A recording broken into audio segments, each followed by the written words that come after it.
All right. So we'll go ahead and get that posted. This is going to be a little bit of a wing it, but this whole damn project has been a wing it. And I broke out the Cookie Monster too.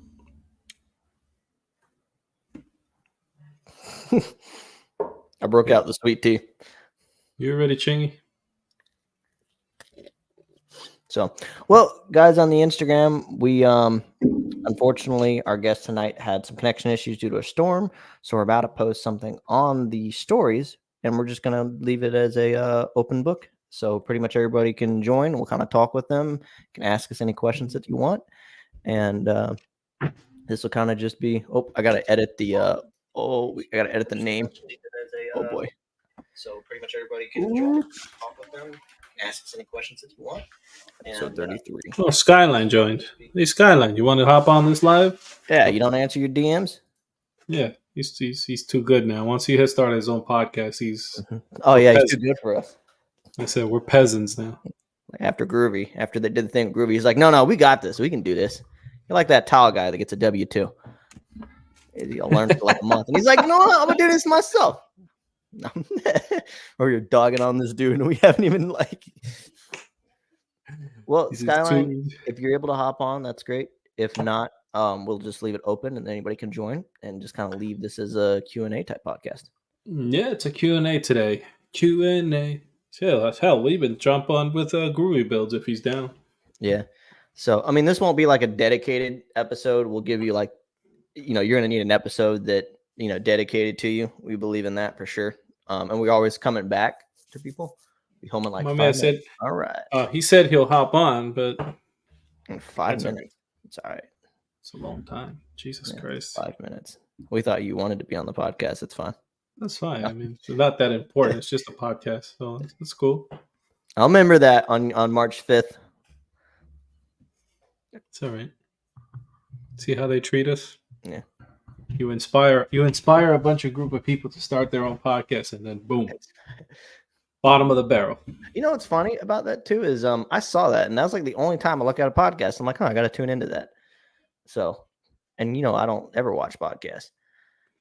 Yeah, me neither. But although I didn't get the message, so I just was like, that one night I was doing the caveman dinner where I was cooking early and I got everything early. I was like, I'm gonna go inside, I'm gonna watch their podcast, and he's like, it's March 5th. I'm like, fuck. All right, well, fine. Leaving Target. He's leaving his kids at Target. There you go. Do that. That's what I would do. Now you're dedicated to the podcast. That's a weird flex, but okay. Let's see. Come on, kids. We're gonna drop you off at Target. You guys can find a whole new family now. But yeah, no, I mean, Jesus. Ooh, speaking of Jesus. Oh yeah. Yeah, get rid of that. How do I bring this thing back to life? Like the Boveda pack? Okay, so what you're gonna want to do is what I did is I got some paper towels and I soaked them and I stuck them in a bag with that thing. And what happens, it'll rapidly rehydrate it. And that's how you rehydrate your Boveda packs. Okay. So because it's hard right now. Yeah. Okay, so yeah, that's what I'd do. You'll get squishy again, and you're good to go. Like you can put a damp paper towel around it. When it's hard, put some cold water on it, and they'll get squishy. They get squishy, and this is how we get canceled. Yeah. Or you can just hurry up and get a humidor, or at least the top desktop ones. I want the one that has like the mason jar joint. Yeah, they're acrylic. Get the acrylic ones. Okay, so let's head over to Amazon. I just tried that cigar yesterday. It's supposed to be the copycat, the house blend of the Monte Cristo #1s, the classics. It's pretty good. It actually tastes pretty close. What do they call it? Mason jar, right? Just look up humidor. Acrylic humidor. It'll be the first thing that pops up. Acrylic. Well, hello, Cody. We're just we're gonna do like the Shoot the Shit podcast. We still kind of are waiting for Skyline to hop on. Groovy, if you want to hop on too, man. We're just shooting the shit tonight. So which one do I get? The case or the For you, I'd get the desktop one, the round one. Just be careful of the height. So, and then also however many you're gonna hold in there. If you like smoking Churchills, you have to make sure they can fit a Churchill. And for me, I like the 50 gauge cigars, so they're the thicker ones. $18. Ain't Why bad. not? So, and the acrylic ones, you don't have to manage as much. But what you can do with the Case Elegance, I think is what it is, the standard one, the wooden one. I think it's also like $80. You can just throw your Boveda packs in there. And it'll manage it. There's a coupon with this. What's up? On Amazon, yeah, there's always a coupon. But now I have two. I don't know. We go down to one. $18. Not bad. Yeah, you can also buy Boveda packs there too. Oh wait, here you go. $30 humidor. It's a wooden one, or you can get a $20 acrylic one. I'll just get the 18 one. I mean, I don't have that many sticks right now. Just how it work. Yeah, I'm gonna get that Coolador, bro. The full The cooler. what?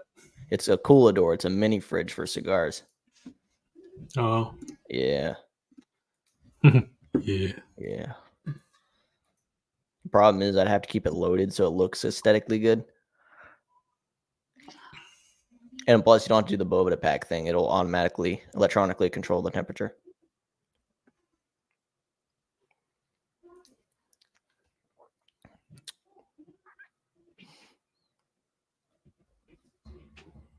I probably should have got some dinner before I poured me a glass.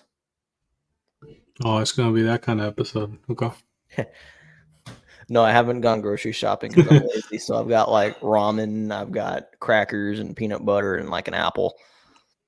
You know what amazes me about you is that it's got tomorrow shipping. Why not?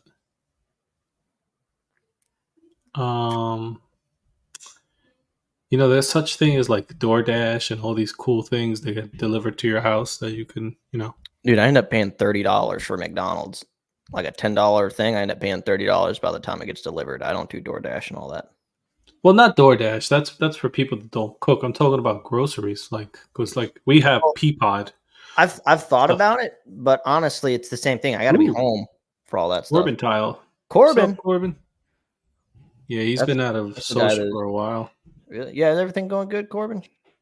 Yeah, I hope so. I know. I've been checking his motorcycle builds. Yeah. It's making me tempted. I've been checking my DMs for that podcast invite we never got. But that's all right. I don't hold a grudge. Not for long, at least. It's only about 3 years. Just 3. Okay, so we got the humidor. What else do I need to spend my hard-earned money on? A year for every hour that episode went on. No, I get it, man. Corbin, you take it easy. Don't. Social media can be draining. Can be harsh. Yeah, it can be harsh, draining, dude. I mean, I've also hit patches where I'm like, I don't need this. Sometimes it gets overwhelming, and like you read into that comment section a little too much sometimes. Yeah, no, that's good, man. Well, take care of yourself on that. Obviously, that comes first. Yeah. Are you going to coverings this year, man? Yeah, that's a good topic. Who's going to coverings? Who's being sponsored? Speak up. A lot of people are getting paid on company's budget. Yeah, the Blue Collar Society podcast is comping my stay, my hotel. Yeah.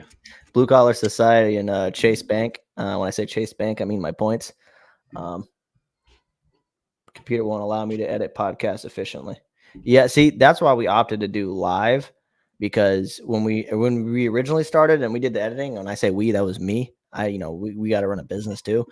It wasn't optimal for us to edit, because especially when we ramble on like we do for 3 hours, and I got to compile 3 hours worth of stuff, hopefully in like 30 minutes, because an hour is already a lot.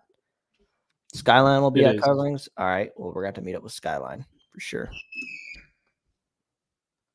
Because I'm staying at there's a hotel that's like right in the convention center. Like it's when you look at it, it says 0.00 miles away. So I can turn over and look at the Mercedes dealership or the Mercedes. Did you settle on that?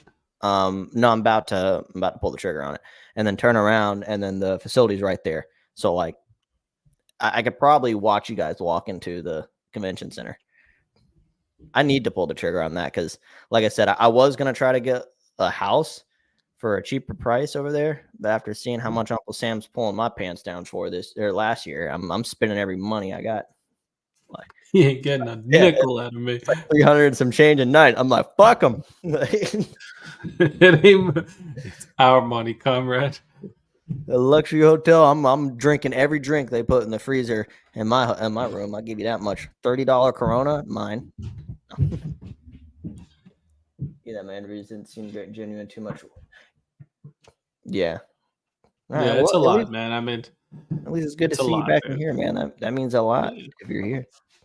Yeah, I mean, first and foremost, your mental health is crucial. To keep going with this stuff, and you know better than anybody else how much I have on my plate and how sometimes that can crumble real fast. Talking about You me know, or Corbin? no, I'm talking about me, and I No. can see how with a lot of work and personal life, and then podcasts and video editing, and it's a lot. It's a lot. I mean, you don't even buy groceries because of all this. See? Talking to me? No, it's just because you're purely lazy. You don't go Yeah, it shop. really is. That had nothing to do with it. My buddy just sent me a video. It's like, he's like, I ain't got no meat. I got this fucking peanut butter, and he throws it, and he's like, ain't got no ramen, but I got this fucking peanut butter. He just goes to his whole pantry, like, there's nothing in the fridge, but I got this peanut butter. And I'm like, dude, I'm eating apples and peanut butter right now because I'm too lazy to go to the store. Yeah, no, appreciate it, man. Yeah, Like I it's good to said, see you in here too. yeah, it's good to see you. I don't think I've even seen you post lately, right? He hasn't been posting reels or nothing. No, I've seen him not like lately, recently, but I've seen him on something.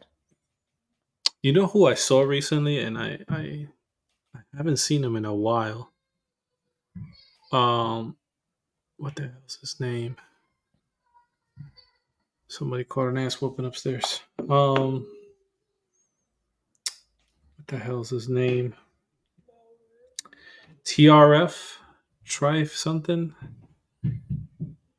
Hey, is that his name? Hold on. Oh, more I know who that is. Yeah. Yeah, I've sent that person over. I follow them on my other account too. Oh. But here and there, post. No, there was a guy that was following me, and turned out to be he's local. He's in Jersey. There it is. Trifari Home Improvements. That's his name. And I haven't seen him post in a very long time. So I reached out to him. I was like, "Yo, you all right? Like everything good?" Turns out he had a kid.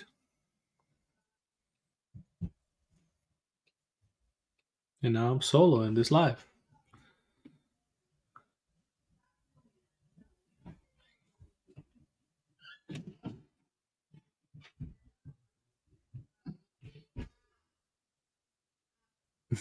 Came here for a sound.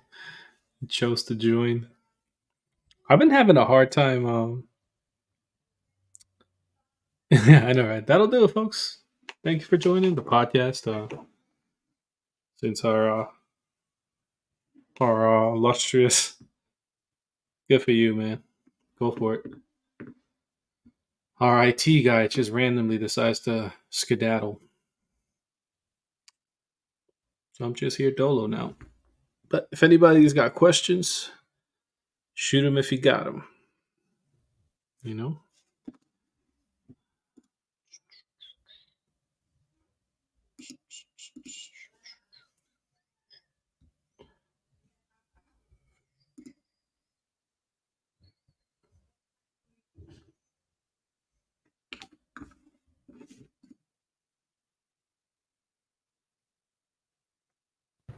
all right. It's all right. Just leave me talking to myself. It's okay. Sorry, that's what you usually do. Oh, you were talking with Corbin. All right, Corbin. He's just now leaving. No, I was talking to you, fool. Now you know how I feel when I talk to you on the phone. It's coming up. The Mountain Mosaic project is coming up. I'm trying to wrap this last bathroom that I got into, which turned into more than what we needed to be, as always. An ice cream sandwich for dinner. It's a Have we, sandwich. have we reached those lows of depth? The oven warming up. Jesus. I You knew know, you I could. were gonna say something new. You know what I'm saying? Like I could literally order you food from New York if you need to. You know what I mean? I paid your tab once, so I could definitely order you some food. Like a fucking homeless kid. Like my fourth Yeah, child that I never we had. we can talk about this on the podcast. Groovy, are you still in here? So here's the story behind this. Right, I'm sitting at the bar that I usually go to, and I look over. I was like, I was talking to Omar. I was like, hey, they had this cute girl that was working at the bar. Pretty much the only context he had, and he knows the bar that I go to. Right, it's not that far. It's right across the street from my house. I love it. I eat there all the time. They know my order before I even get to the desk. And so, my buddy comes over that works there, and he's like, hey, that lady over there paid your tab. I'm like, who? Or she said someone paid your tab. I was like, who? And he points to this lady out in the corner, like, she paid your tab. I was like, why? Like, was it a bet? Like, I don't know this woman.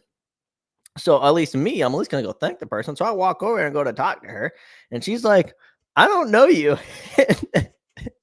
Like, I didn't pay your tab. She's like, maybe it was my friend. She just left. And I was like, huh, okay. And then the bartender pulls over, and he turned around and didn't realize I went to go walk over to talk to her. He's like, I was messing with you, man. Someone called in and paid your tab. And he told me to tell you as the hottest girl in the bar. And I mean, he wasn't wrong. The lady's a little bit older, but I was like, she looks good. But I was like, I was gonna go figure it out. And then as soon as he said someone called in and paid your tab, I'm like, oh, that motherfucker. Like, and then sure enough, it was him. Dude, it was executed beautifully. Like the whole thing, because you It didn't wasn't realize even the what we person were. he intended for me to go talk to. But I have no problem talking with people. So I went up and talked to this person. So at least Well, I that got was free my food out of intention. it. I was hoping that he would point to somebody, and then you would just go and talk to them, and then be like, "I don't know exactly what you're talking about right No, now." you called in because I told you about the girl that was working at the bar recently. That's who Right, you right, right. called in for. She So wasn't that working gave that day. me no. Gave me the idea, Oh, and I was like, "All right." I was like, "Let's do this." So I called him, and he's like, "You are the devil." I was like, oh "I was like, yeah, listen." that's what he said. He's like, "You're the devil." I was like, You "No, got I'm the just a perfect matchmaker." person out of that entire place. That is the one dude that will play a prank and do a joke, and everybody there knows me, so they're like, "Oh yeah, Jeremiah, we'll do it." Because that's why I was like, in my head, I was like, "All right." Because we were talking when you were at the bar, and I said, "So what's the name of the bar again?" I forget. And Mhm. you were like, "Oh, it's this name," because I completely forgot. So I was like, "All right, cool." So I'm googling as we're talking, and then I was like, "Yo, real quick, I gotta go talk to a customer." Yeah. And then And call that's what clicked for me because when he said someone paid it, I was like, "All right, then who do I know?" I was like, "Wait, that's why Omar was asking about the bar." it. Like, Omar knows my address. I told him the name. He knows it's across the street from my house. Or I told him the Yeah. company. He knows it's across the street from my house. He knows my address, so he was able to put two and two together. That was Called in, paid his tab from New York, and like, yeah. Had I known that he was paying, I would have just ordered more stuff. well, I was hoping you would. At that point, I kind of like left it open. I was like, it's in God's hands. This man could either clean out the whole bar this tonight, or he's gonna be a reasonable human being and not a Well, I savage and wouldn't have go known. home eating. Honestly, that was that night where I had a pizza, I had a pretzel. I had like 4 beers, and I was Yeah, debating but on like doing more. I was like, I gotta go work. so that was like me. I was like, all right. I was like, I had eggs too. it's either gonna hurt a lot or not hurt at all. You know what I mean? So I'm either gonna get a shit ton of karma, or this is gonna be really funny. yeah, The exactly. So prank worked. What was the that's tab? $300. so that's why I didn't care. At that point, I play the credit, basically the credit card roulette. I was like, all right, this is Call gonna back. I go. don't And know then, who this is. but he was like, You're and lucky now they you weren't got serving liquor there too, because their bourbon is expensive, and every once in a while I'll get a glass or two. who cares? It's just money. Um, no, it was Although, perfect because now you got people talking. He's like, you got somebody from New York buying your tab. What's going on oh, with they that? already know about you. I think one of them follows you, just because he was like, they noticed I was gone for a month, and I come back. They're like, you haven't been here in a minute. I was like, yeah, I was up in New York with a buddy of mine doing a collab. So, and I told him last time, I was like, yeah, I'm going back to New York. I'm just getting my stuff for the day, or getting my last drink from y'all. Well, the road, the package on the road. Yeah, road beer. No, road beer for my 9-hour drive. So your 9-hour drive, legally, respectfully. But yeah, no, dude, it's. I pulled over that when was I fun. drank. No. When he turns the lights on. So now we're moving on to crackers. Wow, you're really just you're just straight up like whatever's left in that cabinet is going in. It could be coffee I got grounds. fish You'll add, sticks in you'll the- add in the water oven. to it. You got fish sticks in the. Oh my god. Well, I had to put my God. bourbon away because I wasn't gonna have an ice cream sandwich and then continue to drink my bourbon because that will screw It'll be a fun Miralax. podcast. That will work. You'll be useless tomorrow, I guess. I'm always useless. But yeah, no, dude, this is. That was great, dude. I've loved to put. You know what we did? All right, so this is one way back in the day. This is kind of like an asshole move. It was. I mean, most good pranks are. So, a childhood friend that I used to live right next door. I mean, I grew up with this dude. I've known him since I was like a kid. You know, we went Long time ago. what do you call that? The same elementary school, but nevertheless, I was here in the U.S. and now send Skyline the link, or I'll send it. Whatever. I did. I DM'd him the link. Oh, okay. So I called the local pizzeria and had 10 pizzas delivered to his house for a party. I'm gonna go From the fat US. free cheese and like vegan sauce. Oh no, this is in Ecuador, dude. I called from the US to Ecuador Oh. to have Pizza Hut deliver pizza to his house. This man lives with his mom.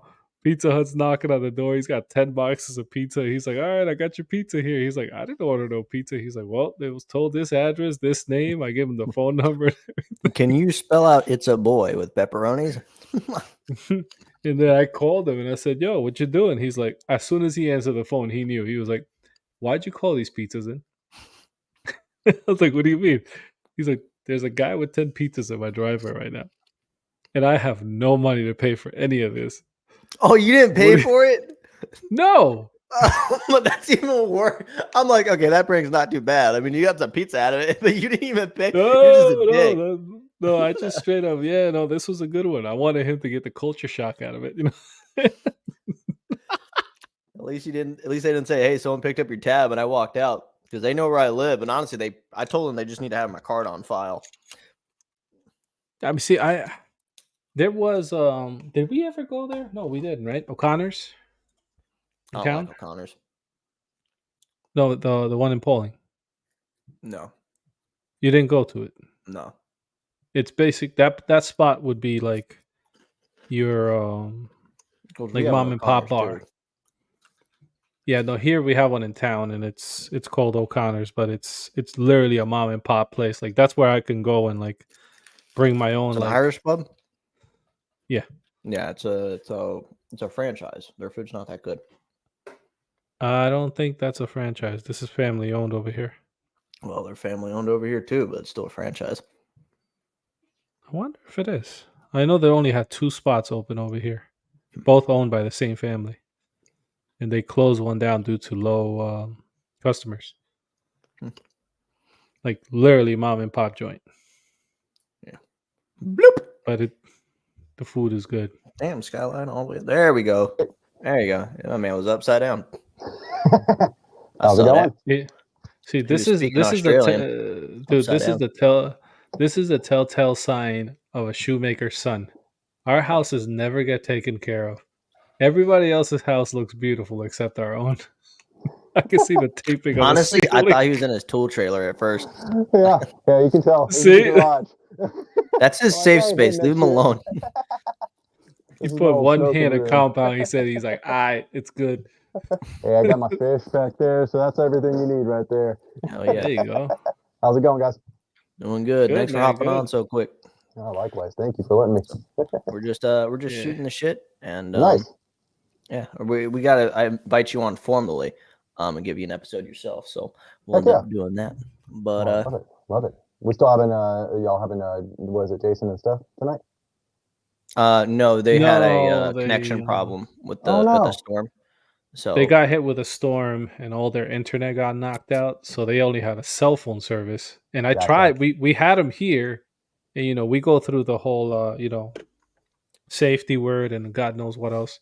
yeah, And before we go live. before we go live, give them a safe word. And their connection was so bad it was breaking up. And I told them, I said, listen, I don't mind rescheduling because I don't want them to have like a really bad episode of constantly like, oh, what'd he say? Oh, Yeah. there they go. They come back, So That makes sense. Well, I've they're gotten to know them both they're pretty well, so they're really good people. So Yeah, where are you no, based they, out of? Skyline? yeah. Over in Colorado, Colorado, yeah, okay. closer to the Denver area, kind of south, Littleton. Everyone knows Littleton from Columbine, so I'm real close. My daughter's will actually go to Columbine High School, so it's Danny, Captain Dan. Hey, talk about another business owner. He doesn't do tile, but this guy, he goes to the coast, he gets some fresh seafood, he comes back and he sells it. Oh no, that's awesome. And let's be on North Carolina. I mean, we get right on the coast, but to get inland where we're at, you got to have someone get a drive, and that's what he does. So he's Captain Dan. Hell yeah! That's a Went to good high one school with there. Before I say this isn't bubblegum shrimp, is it? Which one? With Dan. What do you mean bubblegum shrimp? No, he's not the shrimp boat. He doesn't do shrimp. Well, he gets shrimp too. Bubble gum right there, buddies. Oh, bubblegum shrimp. No. They're working at Bubba. No, so he does all types of stuff, really. Sometimes it's nice because my family likes to drive to the coast when we get to anchoring for fresh seafood. And it's just like, well, he's local and, we haven't bought from him yet, but we've strongly considered it. But every time I brought it up, they're like, yeah, we're not ready to buy seafood right now. Yeah, dude. I miss seafood. I grew up in Texas, Austin, Texas. And I mean, obviously it's not on the coast, but we get all the way down to Corpus Christi, the Gulf of Mexico. It's still dirty down there, but it's seafood. It is good. We don't get that. We don't get fresh up here in Colorado. That mic that you're wearing, is it inside your sweater? Because it sounds like it's muffled. Oh shit, my bad. A little better. There you go. There we go. No, I was saying over in where I grew up in Austin, Texas, we get a lot more seafood. And then going down to the coast, Gulf of Mexico, I miss that because I grew up there 25 years, and then we ended up moving up here, Colorado, the last 10, and there ain't no seafood up here. No, there's nothing. Frozen. We're landlocked. Doesn't mean it doesn't get shipped in. It's still not fresh. Yeah. No. Your freshest thing you're going to find here is over at Red Lobster, and that's going to be the little lobster in the lobster cage up in the front. And I'm good. It was living, and then and then it was not. Oh, Nice. so true. So the biscuits, dude. Red Lobster biscuits. Oh God, don't get me started. That's the thing is with my family is we eat a bunch of seafood. And a lot of time we'll do a seafood boil and we'll do some lobster on the side and then oysters. And with the amount that my family eats, Omar's seen how I eat. All right, my whole family eats about that way.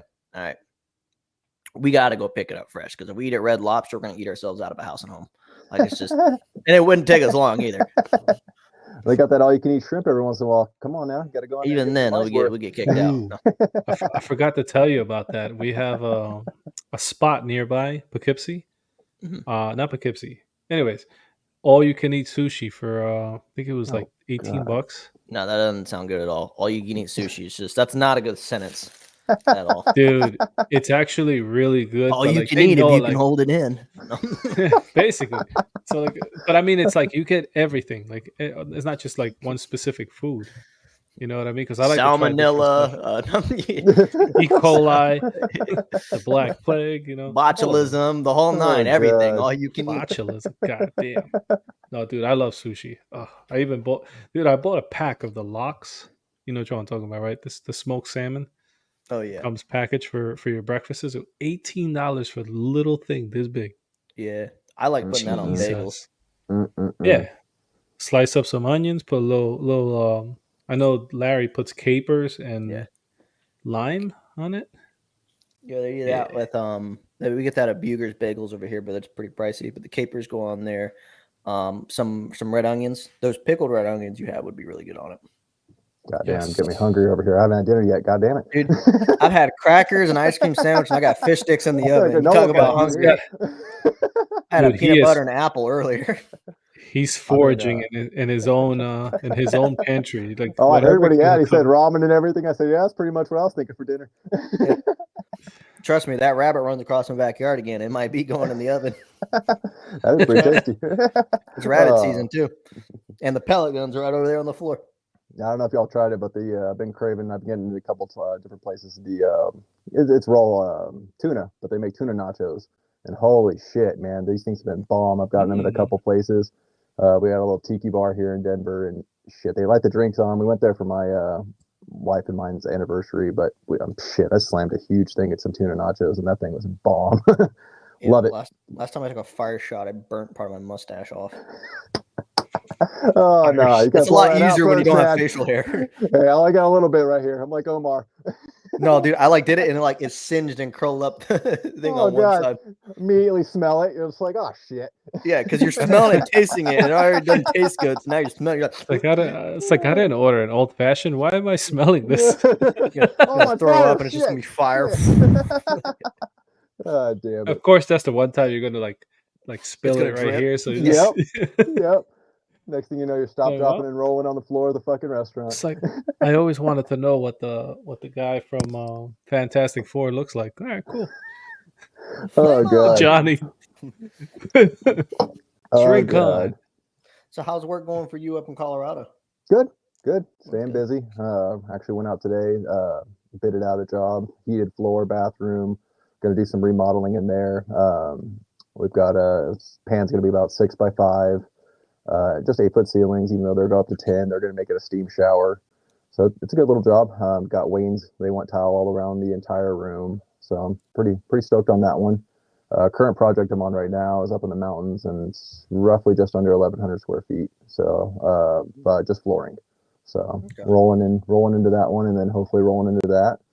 And then I've got another new build that's a really good one. I'm fighting for. It's 3-story house, brand new build. About 100 miles away from the house, so I'm gonna have to stay in the hotel. But heated floor on everywhere. The entire 3 floors are going to be heated floors, tile, and then now they just added in the 2. So it's gonna be good. It's gonna be good. I'm probably gonna end up using Heat Matrix, which I've used in the past, just on touch. Is that rollout? It is. yeah. I work a lot with a tile shop, so essentially I've got a guy there that get a good discount, and it all works out. So We don't talk about them. what? Well, what do we got about them? What do we got about I them? don't. I had one.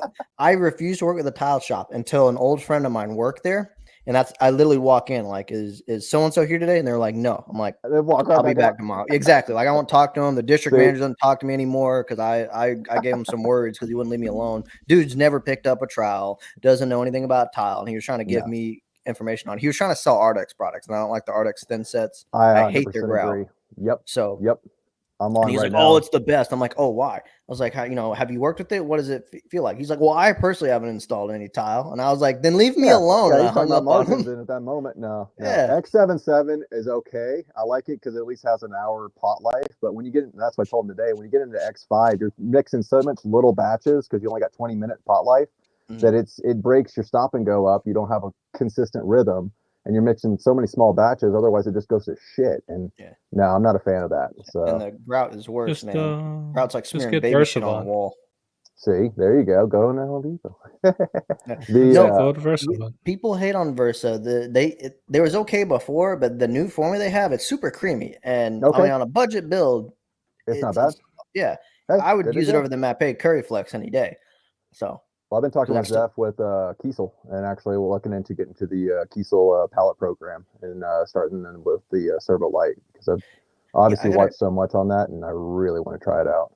I gotta try that, and I actually have some that the Steve Cooper from Sika left me with yesterday. I went to that Decton training.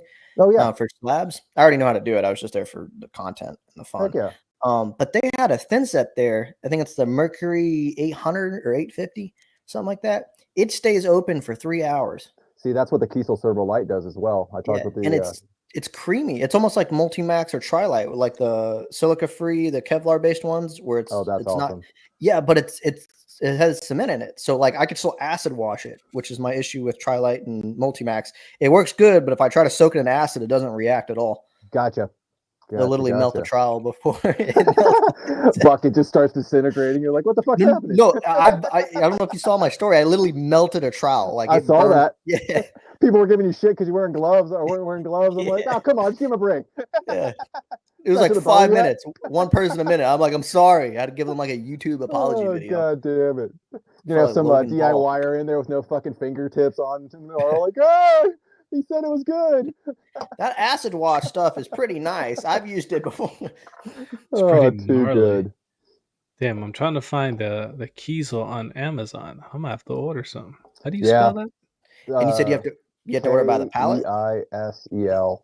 Yeah, so well, depending on where you're at, obviously you're in North Carolina, I believe, and then you're in New York. So you might have a distributor in state. In Colorado, we don't have No. anybody that's I doubt stocking it. So No, I that, checked. which, it was about $24 to get it delivered over here in Colorado, which isn't bad, $2,400. For usually a pallet's about 64 bags. So I've got to check on that just to make sure. But Ardex at least is 64 bags per pallet on them. So I mean, I'm not opposed to buying a pallet. I bought a pallet of Go Board to keep in inventory. If it's Heck yeah. something that I like, I'll just keep it in inventory. Right. I mean, I like it for the, like I said, less stop and go. I have the room right here in the garage. So I can keep it in. It works out. Mainly, I just really been wanting to try that Kiesel product. And from seeing what I see on, obviously, social media, it's inferior. It looks beautiful. I'll have to try that and then make my decision because if I'm debating, I mean, I love Laticrete stuff, but Yeah. I actually really like that Sika. Now, I would still use the Multimax and the Trilite over just because it has that microband in it. But I'm thinking about if I don't do the Laticrete route and I do the Sika route or another brand, I would just buy a pallet of it. Because that's what I do with Go Board. Go Board's kind of annoying to get a hold of in my area. Gotcha. So I just order it so I have it so I don't have to run around to 3 different Lowe's to figure out who's got Go Board. That makes sense. God So damn, $80 for a bag? That's why I'm saying the pallet price is a hell of a lot better. So that's where if you get it, but you're kind of stuck with the pallet if you hate it. But from what I'm seeing, it's got the 3-hour pot life, and then obviously the no ledger board that can be worked with it. So I mean, it looks beautiful. How about they send a bag to test it? Shit. See, that's what I'm saying too. I'll do that. Well, then they got their own no, grout. They've got their own silicone. They've been posted, and I'm like, God damn it, you guys are just adding on to my list of what I want to try. And do I have to buy the whole pallet to get that? I'll have to figure that out. So obviously, I'm not trying to get cases and cases of shit.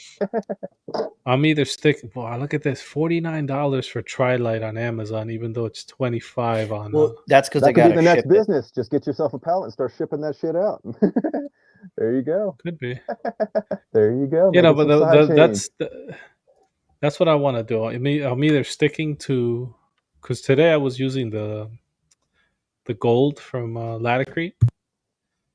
It's you know what's, yeah, the 253 gold, right? That's what the number is. Okay. You know what I found with that one was, you remember Versavon, how sandy it was? Yeah, I remember. That's what the gold is. Okay. Which I was shocked. I mean, this is Laticrete. You would think it'd be less and more of a chemical kind of thing. Yep. And the Versavon was creamier. Interesting. Now that's the new Versavon. The newer, okay. Yeah, because we were when he came up to New York to do a collab with me. He was mixing the thin set, and I'm like, "Yo, you mixed it wrong." He's like, "No, dude." He's like, "I mixed it right." So we both checked, and we're like, "Huh." And then we were looking at the bag, and I guess they must have changed the chemistry, and they also dropped the price. Interesting. Okay. So it was, I believe it was what, $22, $23 a bag in my area. It went down to $16. That's a huge drop. That is. So again, it's a really good thin set. The limitations on that is the ANSI 0.15, which means 118.15. Yeah, 118 and 1.15. The difference, I guess, is because you can't tile strictly, like it says no OES, OSB, or glued laminate plywood, right? Okay. But that means literally like you tiling over an entire plywood floor. Mm-hmm. Nothing else. Mm-hmm. So that most thin sets aren't rated for that. No. So we went down that rabbit hole. And Technically, we were no like, thin sets are rated for. I know Schluter says, but that's for their installation of their Detro over plywood. Right. That was Because the the question. TCNA, more Like, modified. Mm-hmm. yeah, TCNA says you Right. can't tile over plywood at so all. that was the question. Like, okay, so you can't tile over plywood, but what about the uncoupling membranes? There's some builders right now that's going to see this video. Bullshit.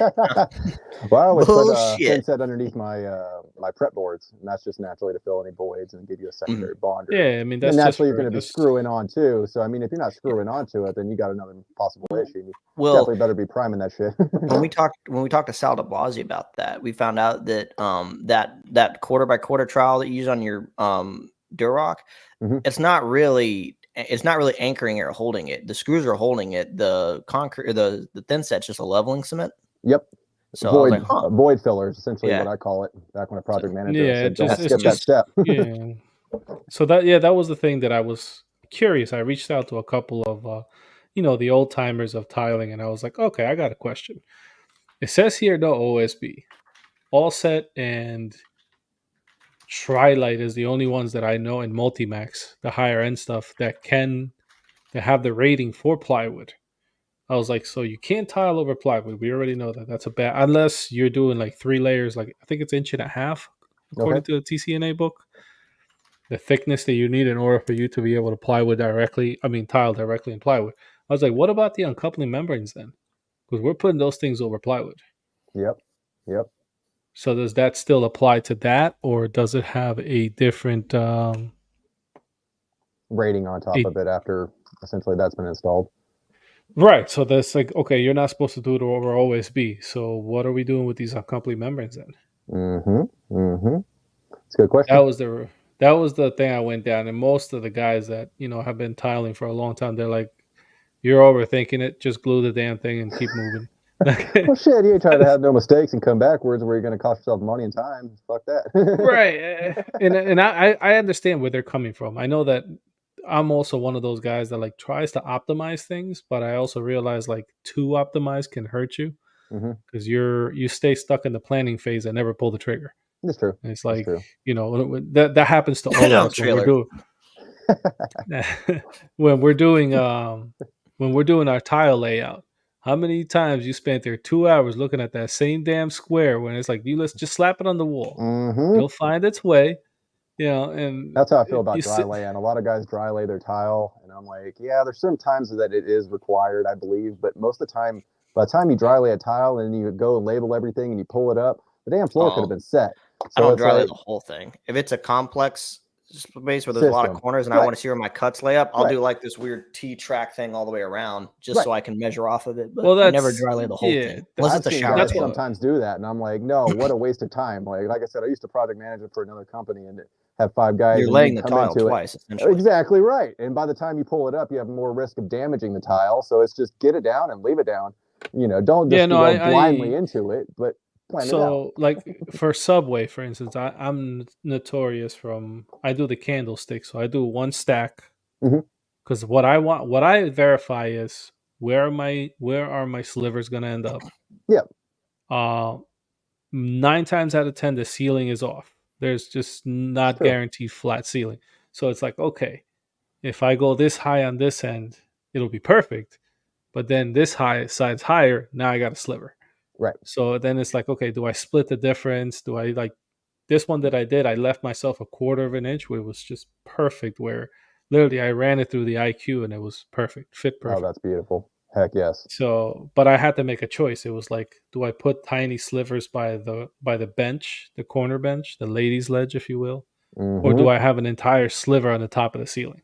See, I literally had a lady that was so picky that I literally dropped the ceiling, took all the drywall down, made it perfectly level again, but then she wanted full pieces on the bottom, full pieces on top. So I had to literally at the top 3 rows go from a 16th to an 1/8. And by point of view, she was so low you could never see it. And it was white grout, so white Subway, it blended right in. But naturally, that kept it from having just that tiny little sliver piece, or having a cut piece at the bottom and then having a larger piece on top. And some people are like that. That's where I check the ceiling. Like, especially if it's an older house, I check the ceiling, and it's just like, listen, if your ceilings are super messed up, I recommend that we come a foot off of the ceiling and we tile up to that point. As long as it's above the water line, I'm fine, which is where the shower head is. If not, we can do it, but we got to fix your ceiling, and that's going to be a change order. Oh, hell yeah. Oh, yeah. But I mean, it's got to be severe for me. Like, like if it's like, I'm talking like the bubbles touching the side on the level, like, this thing was off by like an inch, I want to say. It was insane. Yeah. If she's wanting full tile on the top and bottom, if that's a requirement or she needs a full tile, because I mean, we all know tiling is just an illusion of making things look perfect. No, it is. It is. At the end of the day, you cheat some tiles. Sometimes you gotta adjust the grout line. Yep. Especially if you're dealing tiles that aren't rectified, you gotta sometimes pinch in some areas. It's an illusion thing. Just like drywall. Drywall is never flat; it just looks flat. No. So what it appears to. Yeah, that one we actually had. I did that first. Was a full piece on bottom, full piece on top. Had it to where a full piece breaks, 3 full pieces in the niche. Brought it back up. So it was a nice little piece of artwork when it was all said and done. But like it took time, and naturally time costs money. So she's willing to pay, then okay.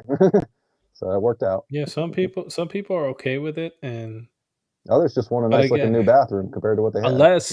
Unless some of them are okay with having crown molding inside their showers. So I mean, which we always make a joke when we see that on like the tile pages. I was like, hopefully they're putting crown up because they're gonna need it.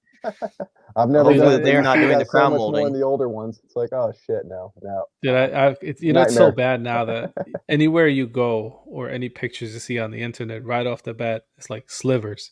Niche is not in line with the ground lines. Why is there an L shape there where it didn't need to be there? No.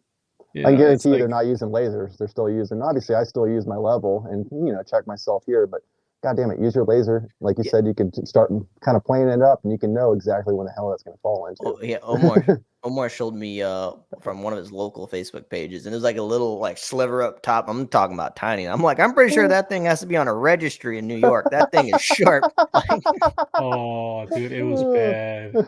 And like, you have to have a carry permit for that thing. Transport that off the job site. So I was talking to Neil about that earlier. Remember I went on that rabbit hole about cement boards?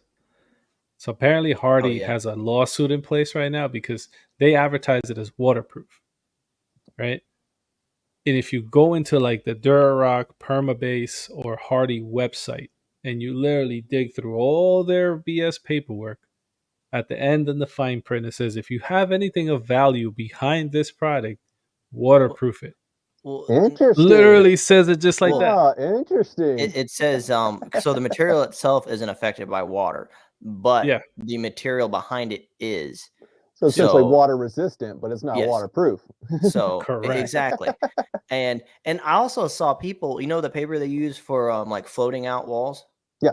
I've seen some times where people are putting that stuff behind the Hardy backer, and I saw it also on the CTI training course. That's where you remember somebody saying that. Yep. Yeah, so I was like, okay, that would make sense. I mean, obviously, if you start running a screw through it, there's a penetration. Well, but think it's about decreasing that, your like, surface area. That's like when they float the walls. They use that paper. Yep. But what about the screws or the nails? Well, I should say. the way that thin set is, I mean, not thin set, that mortar is, it's so thick, and it's like the rating on it. It's like concrete. If you get 4,000 psi concrete, they consider it waterproof. So it's not really porous anymore. Okay. Yeah, so it's no longer like absorbing enough water for it to penetrate. Okay. And if it is, I mean, they got that that paper back there. I mean, if it was flooded and it was like a bathtub and they made like a floated bathtub that way, then yeah, you'd probably have an issue. Mm-hmm. But yeah, that was the one question I had when I see these guys doing mud jobs on the walls, screeding walls, and I was like, damn, like paper, that's it. Like I know with crazy. Durarock and Permabase, you're supposed to, what is it, 6 mil plastic behind it. Some places, and then it would be considered if it's on an exterior waterproof. Wall. No, I think even just in regular, because that's the waterproofing method of just doing it that way without having to put any topical in front of it. Right. That would be like your waterproof behind. But for me, that would just mean mold in between that and the plastic. Mm-hmm. Yeah, I'm telling you. But I had to go and find that fine print, and it said if you have anything of value behind it, waterproof it. See, that's crazy. So you got guys Don't tiling waterproof the right on shower. Waterproof the thing of value. All right. it. Yeah, like so. In other words, your 2x4 is of value. God forbid the full house falls down, the shower's still standing. Mhm. You know, but it's just So here's the a way question. they worded it and how deep I had to search for that. It was crazy. Well, So somebody just switching out that proof and resistance now going to cost them a lot of money. so Skyline. Yep. What's your thoughts on putting a drywall in the shower? What's your Hate it. waterproofing? No, Okay. I mean, you could put mold. The only reason I do that is like what you talked about earlier, when you're not tiling up to the ceiling, then obviously you go into a mold board, or you can put, obviously you can float on top of a concrete or some kind of board like that, but it's going to be outside of what I call the wet zone. No, if you're putting it behind your tile, I feel bad for you. It better be on a backsplash to where there's no water contact. And even that's See, scary. I mean, I've done that, or if I like I did a tub surround recently Mhm. where we're just tiling over it. It wasn't a tub surround. It was like right above it. They have a kid that splashes everywhere, so they were trying to get something to mitigate that. And technically, I could have just tiled on the drywall. I went ahead and threw some topical on there just Yep. because it wouldn't hurt. Yep. And I had it extra, so I just threw that on there. But I would do that with the membrane. Setting your like backsplashes on the membrane and then setting that to the wall. That's a good idea. Yep. And I use bonded membranes for fans. But I will say it's nice when you demo, because what I do is I cut out my tile walls and essentially pull the whole sheet out. That's yeah. beautiful. But when it has concrete board or something there and that meshing's there, it just fights you and it becomes so messy and dusty. It's like, we're fucking getting into this. Here we go. Yeah. That should remind you of the siding job that I demoed. Dude, we were just sitting there doing this, like just lightly brushing the 2x4s. That's how rotted it was, and it was just coming God. Oh, out. it was bad. Oh, No, dude, I went there, and so basically what they Hey, did is that's exciting. they took Durarock, was very generous with the screws. Like there must have been a screw every 2 inches. Not every 6. And- Lovely. So it was so many of that, and then on top of that, when we were doing the demo, they had termite damage, water damage, because he put a window towards the inside of the shower, not towards the outside, Where with it a was sill. weeping into Oh, it was weeping in the house. Oh my God, no. And then on top of it that, the was- whole shower is made out of like fireplace stack stone. No. Yes. I'm like, that's it. No. That's a nightmare. That's when you get into it and you're like, well, here we go. Hell no. Just Now, like what do this y'all is think gonna about hurt. the plaster and lath demo? Do y'all have that up or where you're at? Yes. So I hate it. I have to charge Yeah. more for it. As soon as I walk in, I Mhm. look down and I can see the height difference on the floor. I knock on the drywall. If it hurts, I'm like, all right, like, this is gonna cost more because this isn't drywall. And Oh, it sucks. We did. I did one. The old company I used to work for, and essentially pulled everything down. Had wains all around the entire perimeter, which one was on an exterior wall. Well, not until I demoed it did I realize that they had actually just tiled and mortared straight to the actual brick wall. There was no studs in that. So it's, like you say, you knock down that, you're knocking down the side of your wall. So it was kind of, okay, how are we going to, I had to fur things in, glue things and obviously Tapcon them in, but otherwise it was going to be a real shit show. So, I mean, I did this last bathroom because I did it for, it was actually my old high school Spanish teacher. She had a lot of severe water damage, so I tried to help her out with that. And she had that same thing, floated on the floors, floated on the walls. 4 layers of 1/4-inch hardy board in the shower. Lovely. No water. But we were just going to do the bathroom floor, and it turned into a full remodel. I had to pull the permit and everything for it. Now, moving forward, if it's got floated walls, I got to tear it all out, because the next biggest thing is, one, it's a pain for my painter to finish that joint and skim it with the compound. 2, the state requires, if you pull that off and there's no insulation on the wall, I am now legally obligated to insulate that wall. Yep. And I can't do that if the wall's in place. They can't inspect it if there's part of the wall there. So they'll just fail you right away. Yep. So I have to. Okay. So that's a downside I have with that. It's that, I guess that would be nice if I had like a spray foam company come in and they could just drill holes in the wall and just drop it down. Yeah. and then I just, they'll be able to see the holes. I can get the report from the installation guys and give it to the inspector, and hopefully they take that. The problem is whoever has to demo that wall afterward is really gonna be pissed. That's the guy down the road. That ain't you. Because the mesh is in the back. They got the mesh and they got the little everything little just tails. talking to each other. They're gonna tear the whole sidewall out. They're gonna hate me. No, that's years down the road. That sounds like a not my problem. I was gonna say, you just remember that as soon as they call you back to come do it again, you're like, oh shit, hold on. And I always sign my work. You'll find me right, Tiled Concepts 20, whatever the year is, behind a tile or something like that. So they're gonna find me and call me. That's what they call you, and they're like, hey, we want you to come back and renovate the bathroom. We're no longer in the bathroom business. All right. Oh, I'm sorry. I'm totally. What job? What was that address? Oh, yeah, we're not in that. We're not in that business. Yeah, we don't do tile anymore. We switched to cutting grass. So you got a yard? Oh, that's man. awesome. Actually, you know what? Funny I say that because that job with the siding that we were doing, that's what happened. The siding was particle board. They used that as sheathing, and they didn't cover or fix all the sheeting. They just patched 3/4 plywood wherever the holes were. But now with the water coming from the window coming down the jack stud, which was floating, by the way, it wasn't all the way down to the sill.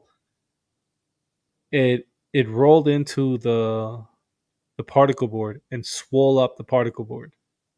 So now, not only do they not have the king and the jack, they're all gone. The particle board is all swollen. I told the customer, your siding is literally hanging on styrofoam and nails. Oh god. So I was like, she's like, I got this done about 5 to 10 years ago. I was like, well, you should call that guy. And she did. And the secretary was like, perfect. We'll be there Thursday. We'll be there Friday. Right? This was on a Tuesday. Wednesday, she gets a phone call. She's like, oh, I am so sorry. We are no longer in the siding business anymore. I was like, oh. So he looked at the address and he was like, no, I'm not going back there.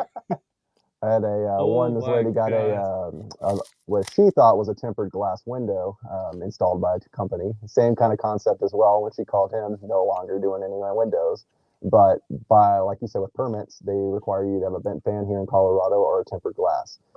So she didn't have the vent fan, so therefore we needed the tempered glass to close the permit. Well, she's going back and forth with them. Meanwhile, permit's open. We're having to pay for extensions, which she will. But I searched the company, go there, get the serial number, call the company, verify that it is not tempered. So it's like we've got 3 options, which I hate option 3.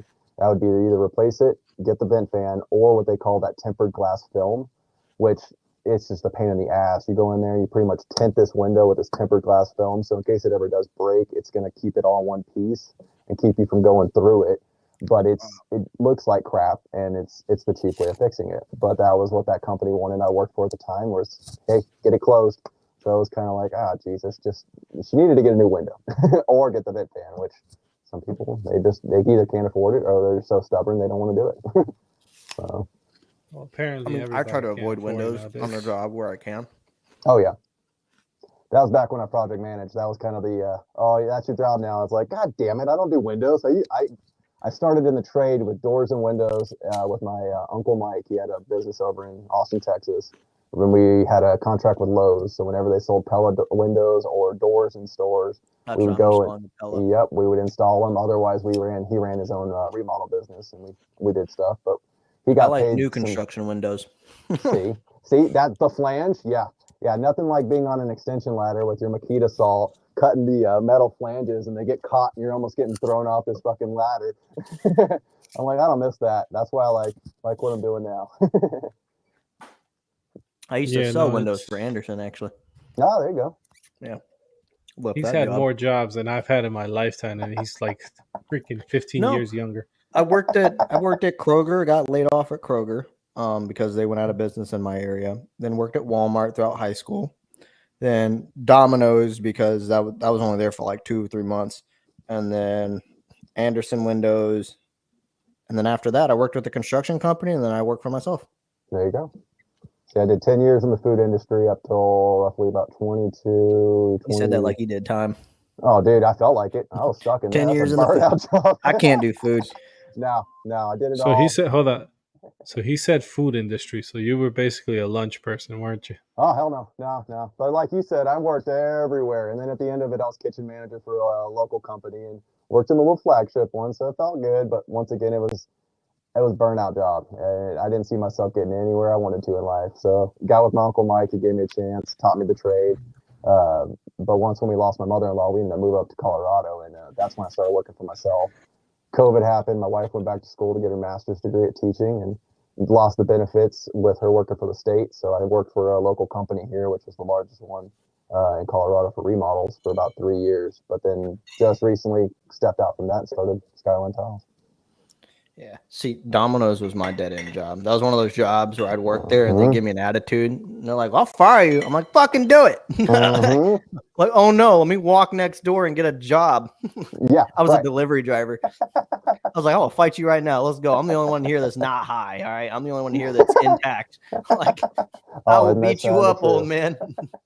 I used to do handyman business back in the day when I first moved to Colorado, and then work nights at Pizza Hut around here. And not a good part of town. You see some crazy shit at nighttime around. They call it Colfax. It's oh man, I could tell you some stories. I'll tell you what. Yeah, it must be wild. Yeah, no, it's so with going into business. What was the procedure like? What how did you go about it? Obviously, you have to line up some work before you jumped, or unless you're like me and just jump head first and hope you land in water. Yeah, it was a little bit of both. Did have some kind of connects as well. Knew a few leads, but otherwise, I knew that the job I was working at only gave us about 2 weeks of vacation time, and I got 2 kiddos. They were growing up. I was not seeing a lot of them, and even with them, their lead time's so high. We were having to turn in the year prior, about in April. So you're having to think, a year and an 8th month out of what do you want to do in those 2 weeks, and it wasn't feasible. They give you shit whenever you felt sick or your kids felt sick. So I kind of was like, you know what, this is going to be. I've always knew it was going to be the way to do it, and that was kind of pushed me towards it. I know y'all don't like the towel shop, but I did get with them as well, and I'm also on their recommended installation, so that's a good little side hustle as well. Nope. Where you at, Omar? No, I'm still here. Oh, can't see you. Turned off the camera real quick. Put that thing away. No. But all right. That's hot. In 2 or 3 seconds, I'll turn it back on and we'll get canceled. Ready? Gonna look like E-Town pretty soon. Watch out. Got my shorts up here, boys. Look at them. There they are.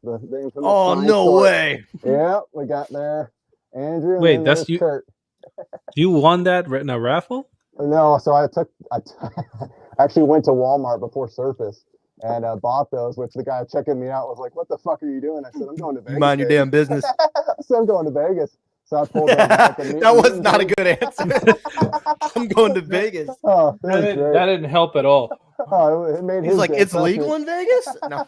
He's like, I get it. So now I pulled those out there in that meet and greet and fucking made my day, made their day, made the QEP lady, the rep's day. She ended up, we had a little raffle and she goes, shit, you're getting this tile square just because of those shorts right there, buddy. Like, I need you to sign my favorite pair of Daisy Dukes. Oh, that's exactly what I said. I told him before, I said, I brought some Daisy Dukes, and everyone thought I was just joking. I pulled them out. Of course, my wife's like, why weren't you wearing them? I'm like, oh, shit, no, I didn't go that far. But she's like, I wonder why you kept wearing my my pants. Oh, it would have been perfect. Trust me. The wife has a fair point. Why didn't you wear them? Like, that would have been like the thing to do. Just roll up in Daisy Dukes. Pull down the little sweatpants and like, hey, bud, which cheek? Trust me, that'd have been gold. So. Yeah, no. What I would have done. No. Andrew gets the right one. That's why I put the sticker. I was like, that way it indicates which one's which. No, but see, now the other question is, when are you going to wear them to a job site? Oh, I know. Trust me. That's what I even threw out when I bought the Renegade set, Reservoir Dogs that they have. I said, all right, that's an expensive set, but now I just need a new pair of shorts to go with the E-Top. Andrew, he says, all right, we can make this happen. So I'm like, all right, we'll see. I told him when I signed it, I said, well, you might see me wearing these on the strip tonight. So too good. So you guys going out? Yeah, no. I'm probably gonna pull the trigger on it because I'm in North Carolina and it's in Atlanta. I prefer it wasn't in Atlanta. I don't mind going to Georgia, but I'd rather not get shot. So that's what I've been told. I'm like, all right. Cautious. It's all right. It's a constitutional carry state. Well, last year, what it was in Florida somewhere, they said. Mm-hmm. See, this is my first year getting kind of involved. Obviously, I was aware with Surface, but I didn't even know about Coverings really, which was crazy. It's been around for so long. But I booked out everything. First time last year. Hell yeah. I'll be out there. I'm gonna go out there the whole time, so it'll be good. It'll be fun. We'll have to meet up if I go. I love it. That's the goal. I want to shake some hands. I want to meet some people in person. Mario, you going to Coverings? He's in the chat. Your hand will not be shaken unless it's in Daisy Dukes. I can make this happen. I mean, I'm down. Honestly, it would honestly be hilarious if we all, like a giant group of us, just roll up in Daisy Dukes. Oh, and I got fucking caveman legs the Instagram game. They'll be like, "Oh, this is the Tile family. Here we go." Too good. Just where we walk in the tile section where all the suits are with our Daisy Dukes and our hairy fucking Sasquatch legs. Brand ambassadors passing out everything. Then here we go. Well, no. Then you look at all the trashy executives. Southern accent. Go to their charcuterie board. What's this? This bacon. It's a prosciutto. These boys must be. That ain't a damn potato. See, if we're gonna do that, you gotta get the. Gotta put our company stickers on our ass cheeks. Oh no, get the temporary tattoos and make it a tramp stamp. No. What the hell is that called? Tie your shirt up. You know those boards. There's a kid that became a millionaire because he made them into penises. It's called Kaka Cheerboard. Look it up, dude. He literally that's awesome. He literally made millions. Oh, that's what you do for bachelor parties. Yes, charcuterie board. He literally was sitting in his garage. His pops was like a woodworker, so he was like, "Can you make me one of these?" And like it was a gag gift. Man brain took over. Fucking turned into something brilliant. And dude, this guy like literally, he was like, "Yo," he showed a video of like, you know how they have the shipping labels come out once you make an order, and that thing was just like spinning. He's like, I don't know what up to. These are handmade. Like, what the hell am I supposed to do? I gotta get a CNC machine. That's like the dissolvable. What is it? Swim shorts. Have you seen those? Oh yeah. Oh dude, best thing ever. I'm like, holy shit! I had a buddy that did it. I wasn't there, but he ended up doing it for that bachelor party and shit. No, they got his ass good, dude. It's like, god damn it. I got a buddy. We're going back to Vegas for his birthday this summer, so I might just sell it as, oh, look, one of these companies gave me this cool thing. Here, try it out. Set that fucker up. Your suitcase got lost in luggage. Just snatch his off the belt or something. Right. Oh, I know his wife real well. We show up to Coverings and Daisy Dukes, and you look at the execs, and you're like, you're not ready for this, man. This is not for you, man. This is a professional. That's how I felt at Surface. I'm like wearing this sweatshirt. Everybody's in their suit and ties, and I'm you show up and it's like, dude, that's how it was. This is above your pay grade. You could tell who was an installer and who was like a shop owner and designer because we're walking over the t-shirts and stuff like that. And I was like, I'm gonna be honest, like our side's popping a little bit more. Right, you guys are too formal, and they don't like us because we're going over there looking at their expensive tile. Like, god damn, that shit's bowed. Right. I'll tell you exactly what I feel. Dude, I that was the other thing too, like because they got construction JC Tile and all of us, we're a bunch of hooligans. So we would go to every station and we're like, all right, what is the thinnest tile we can snap with these cutters? Oh yeah, and like, we were dude, it was like they basically hated us, and like Jose had the record because I think it was a 3/16 he was able to snap off that tile. It took him like 5 minutes, but he got it, dude. Like, we got 3/8 and like, give me that piece. He cut it like real thin. This was on a Ruby snapper, if I remember correctly. That's amazing. And it was 1/2-inch exterior tiles. They're thick tiles. But yeah, they hated us. Every station where we went to, they were like, "Oh, here comes these guys again." Because right away we're like, "All right, who's gonna do the hairline snap?" I'm about to get the one sent to me by Tyler, so I'll let you know what I think on that one. So which size did you get? So they're either going to send me the 52 or the 62 is what I asked for, and it's the one with the spring table.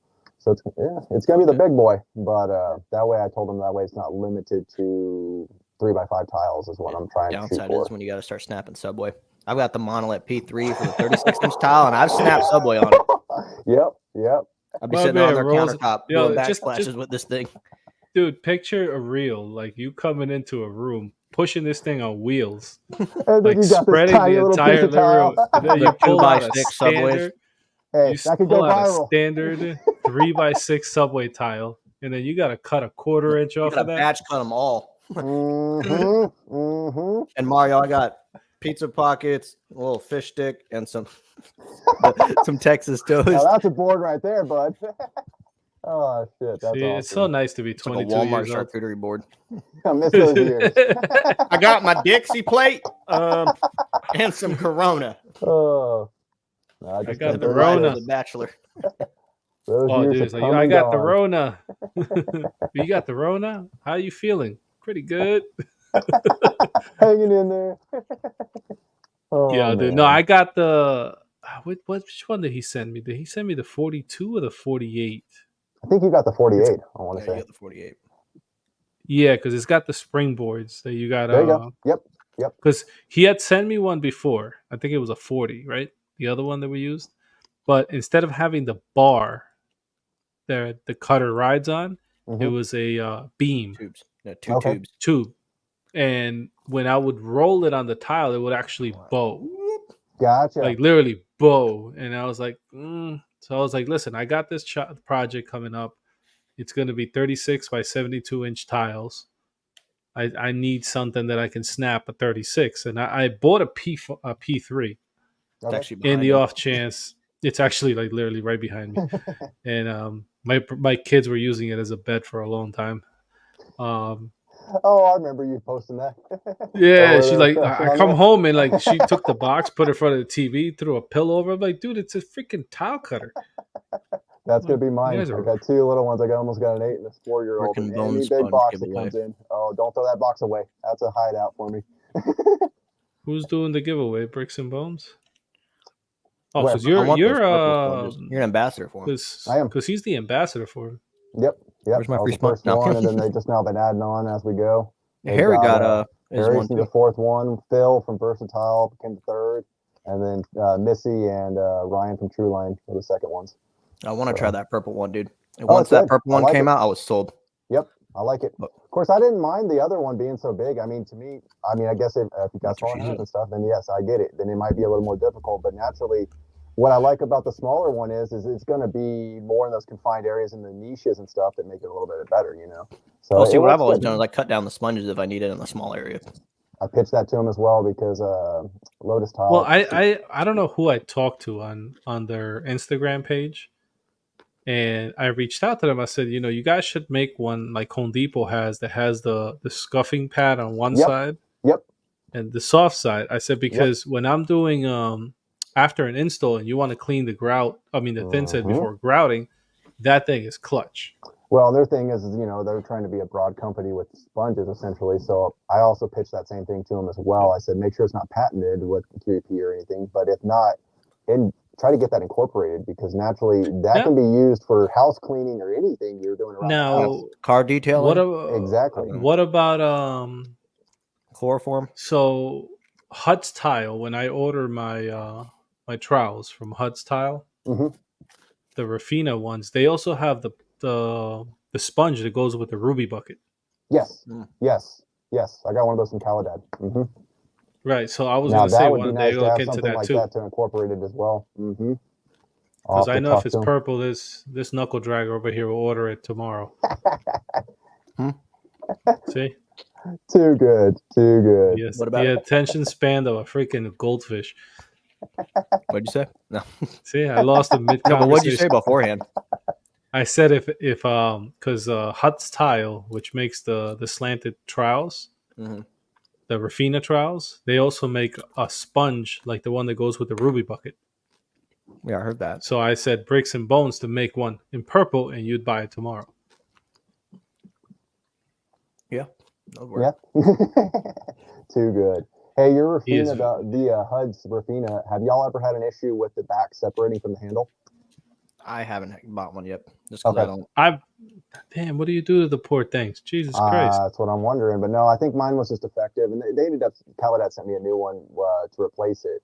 But the first one, I mean, I didn't even get halfway through the first job, and the whole back just kind of separated.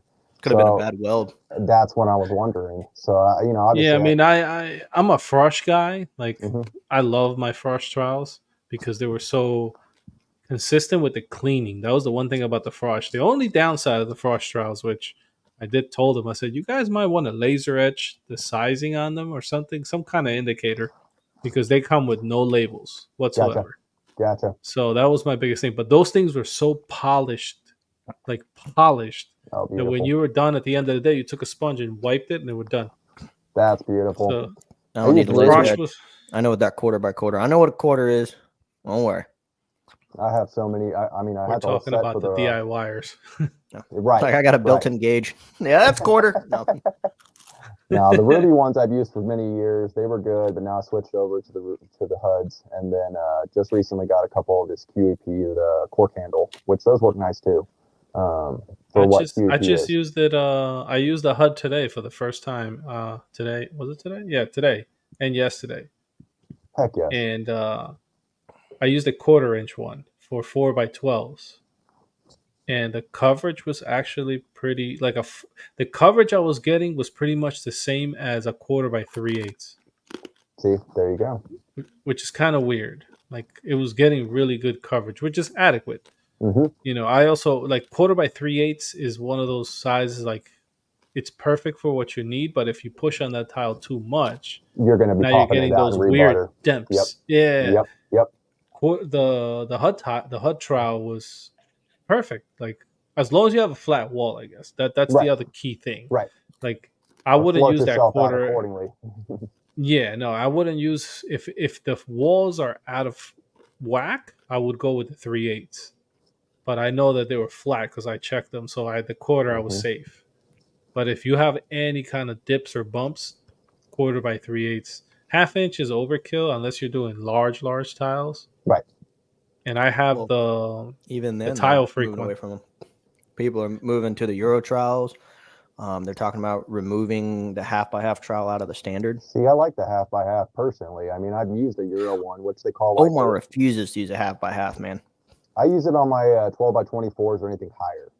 Jesus Christ, that's too much. You could use a 3/8 for the 12 by 24. I love it. He's just trying to use that today. 1/2 inch is too what- much for him. He's just trying to boost hold his ego. on. What's the minimum thickness of mud you need for a 12 by 24? I mean, I don't know. I check my coverage mainly, so that way I know I got my 95% and I'll higher, so I'll pop them out and as I'm going to make sure that it's still adhering the way it needs to. But 3/16. Okay. Which happens to be a 3/8 trowel. See, so that's why. Hey, there's nothing wrong with overkilling. Now, but the only reason I did this was because of the jolly. So when you're doing a 3/8 tile plus a 1/4 inch mud bed, even the 1/2 inch jolly sticks off the wall. Yep. So when I did the 3/8, it was perfect. Okay. But again, if your tile is severely bowed or the wall is bad, crazy. Yes. Mm-hmm. But the thing that Jeremiah was saying was that what the TCNA is trying to get away from is the 1/4 by 1/4. I mean the 1/2 inch square notch. Yep. But I have the Marshalltown 1/2 inch slanted, which is basically like the HUD's tile, but it's slanted 1/2 inch trowel. That I don't mind using, dude. It was as soon as you put the tile on, it's already collapsed. Well, that's why they're barely. That's why that discussion came up because the amount of effort it takes to collapse the ridges on the 1/2 by 1/2. Yeah. And I can once you get to bigger tiles, I can understand that. Like you can't do that on a slab. Because you have to move it to collapse it. You can't do that on a slab. Just when you lightly touch the wall, you have so much surface area that's grabbing that you can't just pick it up and move it. No. So that's why I use a smaller trowel on the slab and on the wall, and then you kind of tamp it and vibrate it in. Now, I haven't used the Tile Freak by Marshalltown yet. Have y'all used that one? That's the one. That's what he's talking about. That's the one. Okay. See, the 1/2 inch one. See, the 1/2 inch one. They have 1/2 inch, 1/4, and 3/8 too. But the only downside of theirs is that they're not like polished stainless steel. So I used it once. They're rusty. Cortina has that HUD one now that's in a 14-inch too. So it's pretty much their equivalent to the Tile Freak as well, and that allows with those. But the Tile Freak, no, Tile Freak also has the standard size one, the 11-inch. Oh, okay. So, yeah, I got that's the one I got because I wasn't doing slabs or anything bigger. Mm-hmm.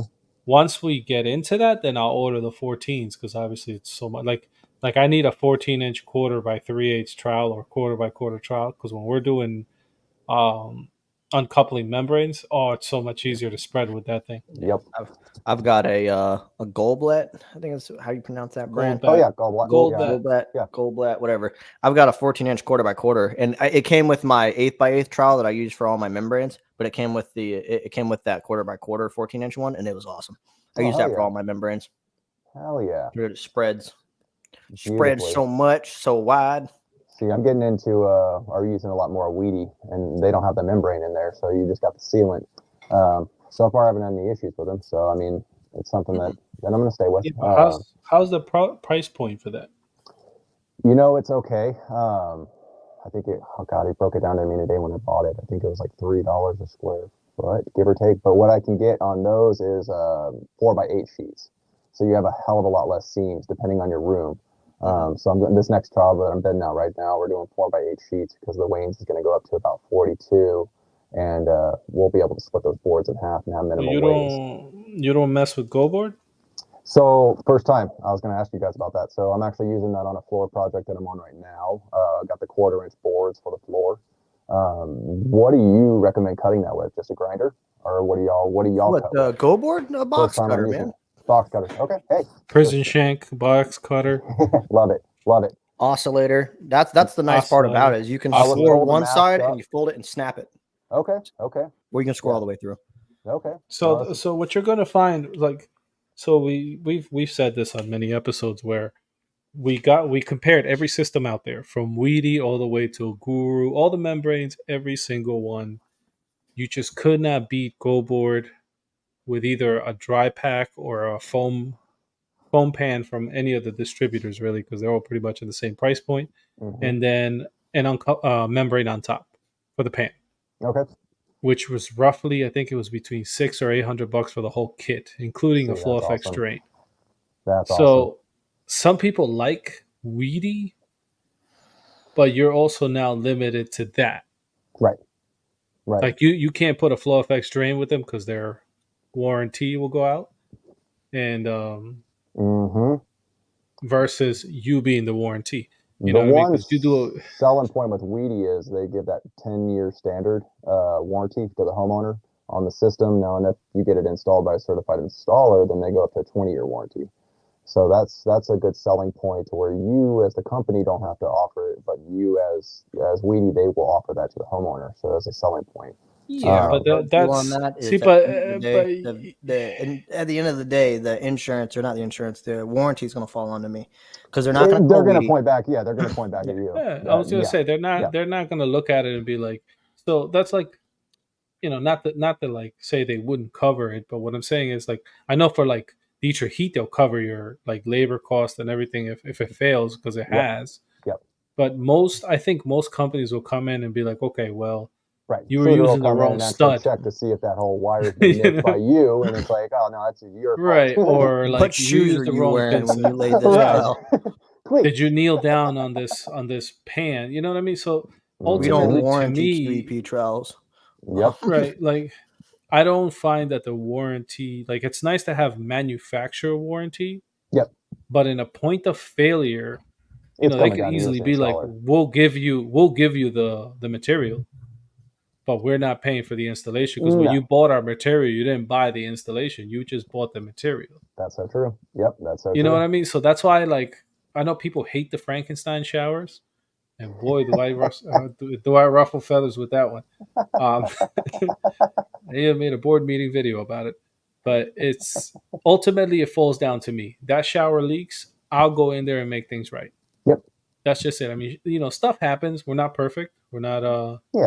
we're not robots. We can't produce the same outcome every single time. But at the end of the day, I find that my warranty as an installer will supersede any manufacturer, unless it's like a faucet that fails. Right.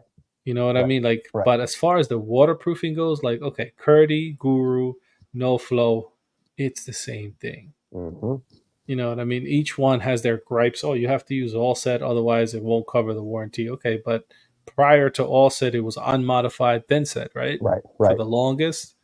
You know what I mean? So it's like, do they really know, or are we just poking at here what works best? Yep. Yep.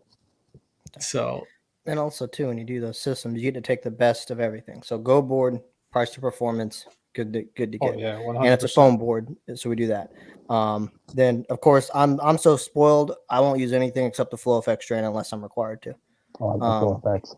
And then I typically do dry pack unless it's like a standard pan, but honestly we can get a dry pack down so quick. And I do like 1 or 2 jobs a month, mainly just one at a time. If I was doing multiple jobs in a foam pan, I can see the efficiency of doing that. Right. But you get to take the best of all these different systems and combine them together. And I like doing a bonded membrane pan, or essentially just not a vinyl pan or traditional pan, because then you got the water, the in-out system that could potentially clog weep holes and get saturated and all that stuff. If you do it right, it shouldn't. But if you eliminate that possibility, then then blood test and make sure you're good to go. So yeah, like the other thing too is with dry pack and foam. So I've come to my personal feeling on it where it's like, if I walk in the room and I know that I have to self level the floor outside of the shower, I'm putting a foam pan in because I'm going to self level the entire damn thing. I'm just not going to waste my time doing a dry pack to then have to self level outside. You know what I mean? Yeah, at that point, it'll be the easiest. And also, it also depends too. Like, are you on the 2nd or 3rd floor? Humping all that cement up the stairs. Yep. Look at the structure of the floor. Cement up there. He'll pull out a floated bathroom and be like, I think my dry pack's going to be too heavy and cause the floor to sag. Well, the bathroom that I did recently, that was a big concern just because they took off the floor joist and put 2x4s as support of the 2x8s. Oh, God. And they notched the 2x4s. No. 3/8 plywood subfloor and then a floated 3/8. floor. That's a 3/8 plywood floor. Yeah, don't you love that? I never thought I would see that. Like, I've seen 1/2 inch, but then 3/8. Like, during the demo, I almost ended up in the basement. You see that in modular homes a lot of the time because obviously they're cheaper, keeping costs down. But it's like, holy crap, that's not gonna be good. The only thing that was holding that bathroom up was that 3-inch mud job. Like, literally, that was the only thing holding that floor up. And I told the homeowner, I said, the reason your toilet wasn't downstairs, it was because of the wire lath and the cement. Otherwise, there was literally a 24 by 24 empty space with no support.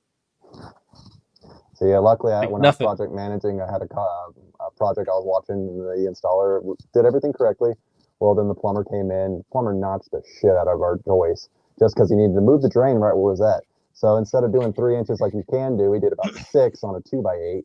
So this thing is just barely hanging on to the bottom. And I know it's a permit job, so I know we're going to fail. So I went in there and cupped a new, sister new joist in, got them bolted in and everything. And plumber's so pissed off he's having to come back and fix it. And I'm like, we have to fix this shit if you did it right the first time. Well, so you can't just notch stuff out.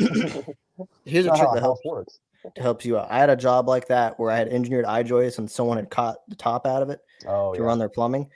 And this ended up turning like a $2,000 change order because I was going to have to sister this, and this was going to be, removing HVAC, gas line, electrical, plumbing, everything that could be in the way was in the way. I had to lift the carpet in the next room, cut the subfloor out so I can sister far enough out. But I found this product by Metwood, and it's called an I-joist notch reinforcer, and they also make a notch reinforcer for regular traditional joists. And it's actually designed for when the plumbers come in and they put their closet flange in for the toilet, right? It almost always lands on a joist. So what do? They notch it out. Now it won't pass framing inspection. So you can buy this product. I think it's no more than $200. I would say. I think it was significantly less than that. You put it in place. You pay $40 for an engineer's seal, right? You give them all the information and they'll send you an engineer's letter that's certified in your state.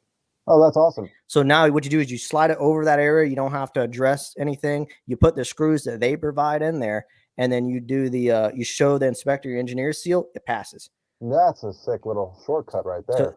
So, that saved me. Unfortunately, in my area, my inspectors were, from an orphanage, so they don't know love and compassion. So they wouldn't accept the engineer's letter there. So I had to pay another engineer to come over there, look at the installation, look at the letter, and go, okay, $350. Right? Yep. Actually, no, I paid like $550 for that. That man was there for all of 5 minutes, and we talked majority of it. So, I had to do that with one of our other projects as well, because we were told when I was managing it that it's just a plumbing permit. Well, we got all the plumbing inspection passed, but then naturally it turned out to have a building permit, so that needed to have a rough frame. We needed to also have the building materials inspected and then a final. Well, all that was found out after everything was completed. So, like you said, had to hire in the engineer firm that built up and drew the plans originally. He had to come out, sign off on everything, and it magically passed right then. But it was kind of just this big ass headache. So I was like, God damn it. Once again, tell me the right information so that way I know what permit we have and we're good to go. But that notch, that iJoyce notch reinforcer, it'll save That's you. a good I'll little send you the thing. video that I made. They make a Please. 2-piece one too for like HVAC ducting. If they over notch or over bore the holes, it's a 2-piece metal flange. One slides on the bottom, one slides on the top, and you screw it together. That way you don't have to take the plumbing or the HVAC lines Love out. it.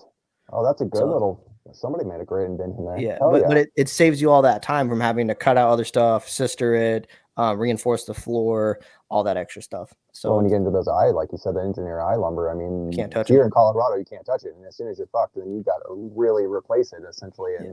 you're talking a huge headache. So Yeah. that's awesome right there. So, and they got rules on those iJoists on how big of a hole, how far Mhm. apart, how high, Where how it low it can is. be. But the one Mhm. rule is you can't touch the very top or the very bottom, and that's what they notched out. They had to throw that tub in. That pushed me back a month on that project, and got it put in place. We used an above floor rough in tub. And then we just roughed it in, obviously above the floor. But we still put that notch reinforcer in because it was so close to a girder and the hanger that we wouldn't have enough space to sister on both sides. Okay. We Okay. had to use that product. And I'll That's send you the cool. video I made. It was like, it Please. actually went over the hanger a little bit, but I want to check that out. That's awesome. so, Have that in my arsenals. Hell yes. yep. Love it. Omar, why do you look? What is that, man? He's like, Is he frozen? No, I'm looking. Oh. I just happened to pop into Amazon real quick, and I see Versabon for $38 a bag on Amazon. Good dude, it's Lord. because it's heavier. They have to ship it. They don't buy heavy items off yeah. Amazon like that. Well, I'm gonna have to return that one then. Or buy it and then sell it on Amazon. Make yourself double portions. They said she would come in pieces, but I guess they lied to me. So, yeah, no. Where's And Harry at It'll today? be interesting. you said what? Oh, where's Harry? Where's he at? His son's birthday was today. I thought we had. Oh, Oh, I oh. think we announced that before you came in the chat. So Yeah, his yeah, that son's was- birthday was today. So we just, he obviously that's more important than the Oh, podcast. hell yeah. That makes sense. That's awesome. Yeah, that was when I was leaving my kids at Target. Yeah, leaving his No. kids at Target. Smart, dude. You open the I gotta door, go like, here now. you go, kid. I hadn't bought them anything that sounds wrong too. I hadn't bought them any toys in a little bit, so we went out there. We treated them tonight, and it was fun. So it was good. It was good. I mean, that sounds wrong. They don't need it.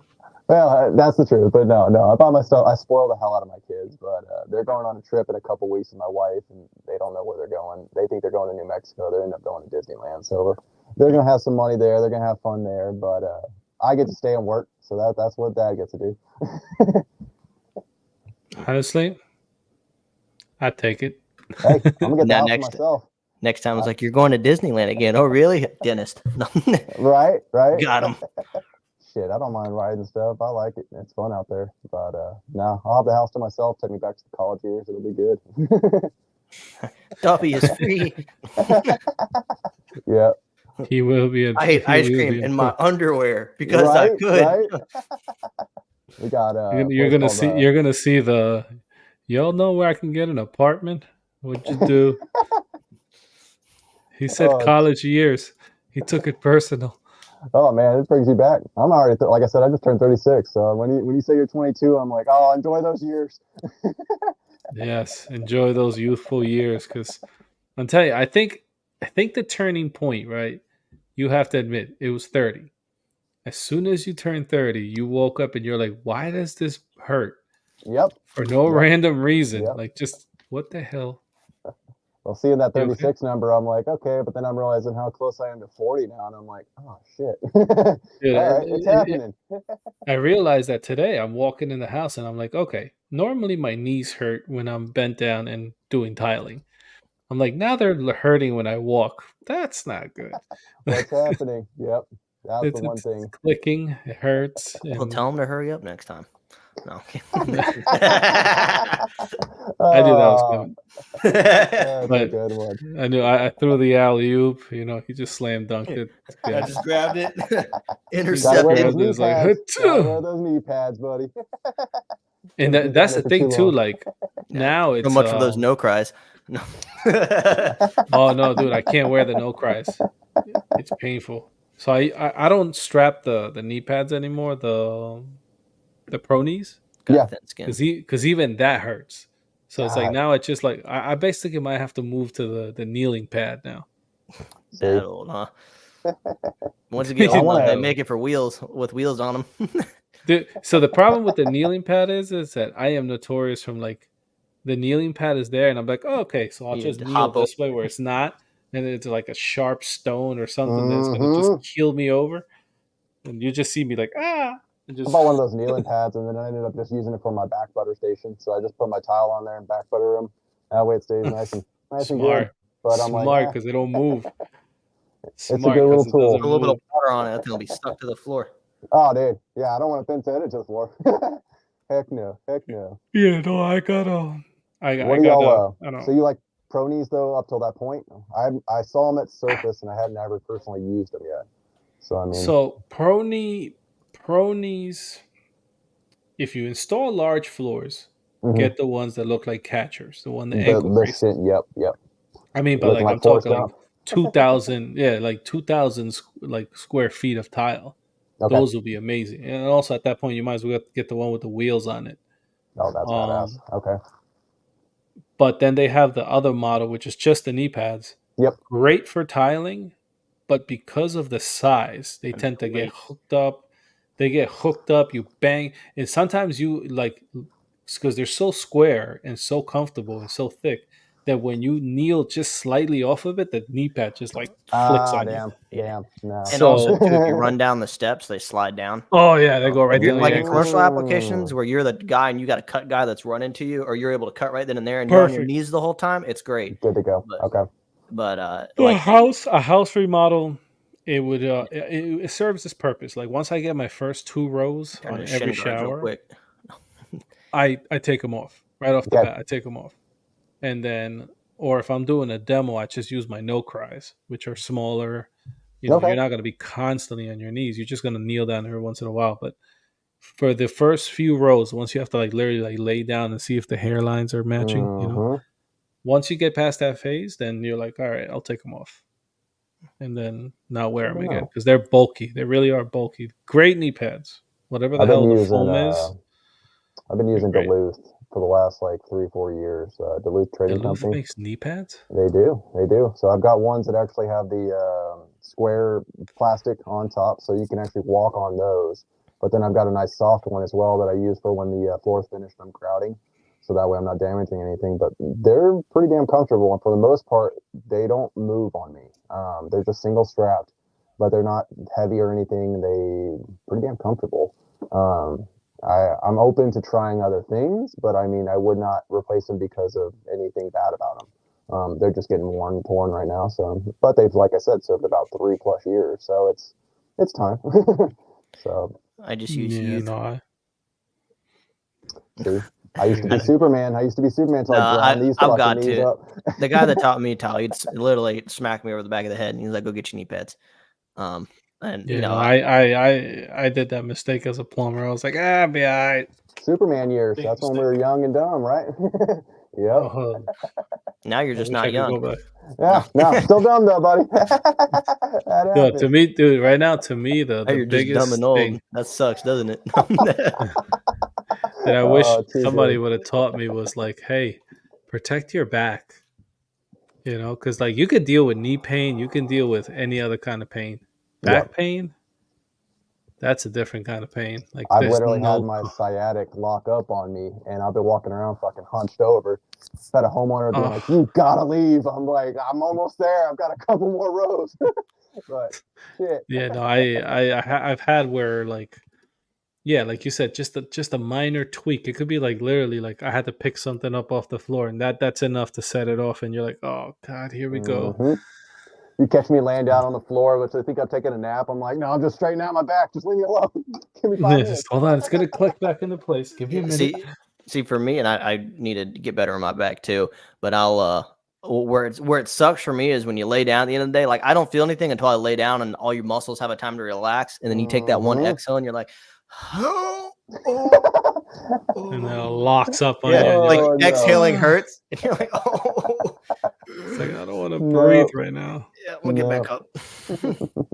Heck no. Yeah, no, that's the one thing about that. It's like back pain, dude. Like I could deal with knee pain because you can take off your knees. You can Like ice new them and you can ones. do everything, but once in your back's Right. locked, you're Oh, you're once Can't your feel back his is locked. knee pains over his canker sores in the mouth. You know what I'm saying?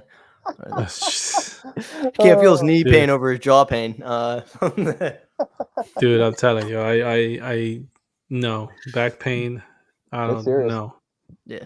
It's It's up bad. there with And- dental. If you got a got a tooth that's giving you shit, it's up there too. So And I we've- mean, but And this is, the guy that told me, classic tile guy, knee problems, back problems, right? That's like the repetitive. That's what takes all the tile installers out of the game is knee Mhm. problems and back problems. So that's Mhm. why it's like, I'm listening to him, getting the knee pads, trying to get better with the back because if you lift up tiles like a shrimp, you're gonna feel it.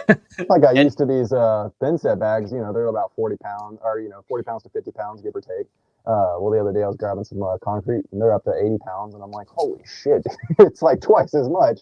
So I was like, I'm gonna end up blowing my If back on you this. if you Tri-Lite. use I was gonna say if you use a lot of Tri-Lite or Multimax, It's like 20 and then pounds. you like it's Oh, like 20 that's pounds nice. per bag. So, Okay. but then you go to like a regular thin set and you forget how heavy these bags are. You're like, ugh. Son of a bitch. Because I'm Oh. grabbing the All fun and Multimax, I'll games, you grab it yank with and my sling. bare hands. You're slinging know? the Multimax bag because you think it's heavier. You're getting prepared. You're like, oh. Hey, down for the count. Oh shit, Dude, that's it's too bad. good. I'm telling you, it's bad. Mm-mm. You get like that, but I'm gonna try Tri-Lite now that I know it's only $25 on I'll have to give that a try. Floor then. and Decker. If you go to How Floor and about we Decor, they try it? got the 257 titanium that's on clearance for $25, and I'm half No tempted to go kidding. buy. Oh yeah, Okay. dude, I'm half tempted to go buy the last few bags they have Yeah, because no I've got a shit. storage unit now. And I'm getting 2 more, which is going to total to like 600 square feet. And I'm just gonna I got the Go board. I want to order some thin set or at least keep an inventory of the stuff I like to use. Yeah. And then Worst case scenario, that way it's just quicker, and then if things go out in the store, you have a backup. I like that Well, idea. what's nice is for my subs, and I have a primary tile guy that I finally like working with. If I send him to go do an install, I can just have him run by the storage unit. I've got a job site ring security camera in there, and I'm gonna have it set up where all my subcontractors will have a code to deactivate the alarm. And then it'll notify me when someone's there. So essentially I can be like, hey, go grab That's what you need. beautiful. He can grab That's the fence, they can beautiful. grab the Go board, he can go, do stuff for the backsplash. You need a trowel, pick it up while you're there. That, and also too, same with the drywall guys. If I end up doing like windows, but just anybody really, and give them their own code. And also too, if something, God forbid, ever goes missing, it's all on You have it camera. documented as well. Yep. Yeah. So, That's smart. That's smart. I like that idea. and also too, I'm friends with the owner. It's a locally owned storage facility. Oh, nice. So they've actually gave me a deal. It was a 10 by 20, which I had a 10 by 10 and was paying more as $100 a month. Essentially, I paid it out for the year, and he's like, "I'll rent the other 2 out for the same price." And then we're talking about he's going to run power in there or at least put a receptacle in there. There's already that's power awesome. hookup, as long as I don't run power tools. And then we're potentially going to talk about removing the sheet metal dividers because all it is a bunch of screws. And I told him, I was like, "Listen, I'll pay a deposit if you need to pay the labor for someone to reinstall it when I leave.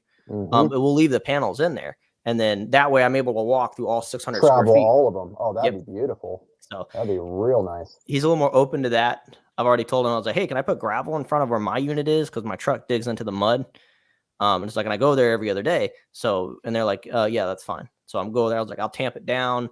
As far as the electrical, like I have all the commercial stuff except the conduit. So like, you're more than welcome to use everything that's there. I don't use commercial stuff that often. Are you just using the electrical for lighting? Is that what you're thinking, or what? Yeah. So the lighting, and then I'm going to charge the ring system with it. No. Okay. Yeah. Okay. So Okay. it's like a big orange box, Yeah, I've seen it, the And job site one. The yeah, contract they're usually stuff. like $400. But I found some guy on eBay selling it for $100, eBay hell certified, yeah. unopened. I'm like, it's coming. Hell yes. And then charge some batteries. And honestly, I might set up like a little area in there for training, like my guys, so I can put some lights, run some mixers, miscellaneous things, and potentially some lights for a small little film area. It's a good spot to do that. Love it. It's starting to sound like a casting couch kind of setup. So And that's what the spare room's for.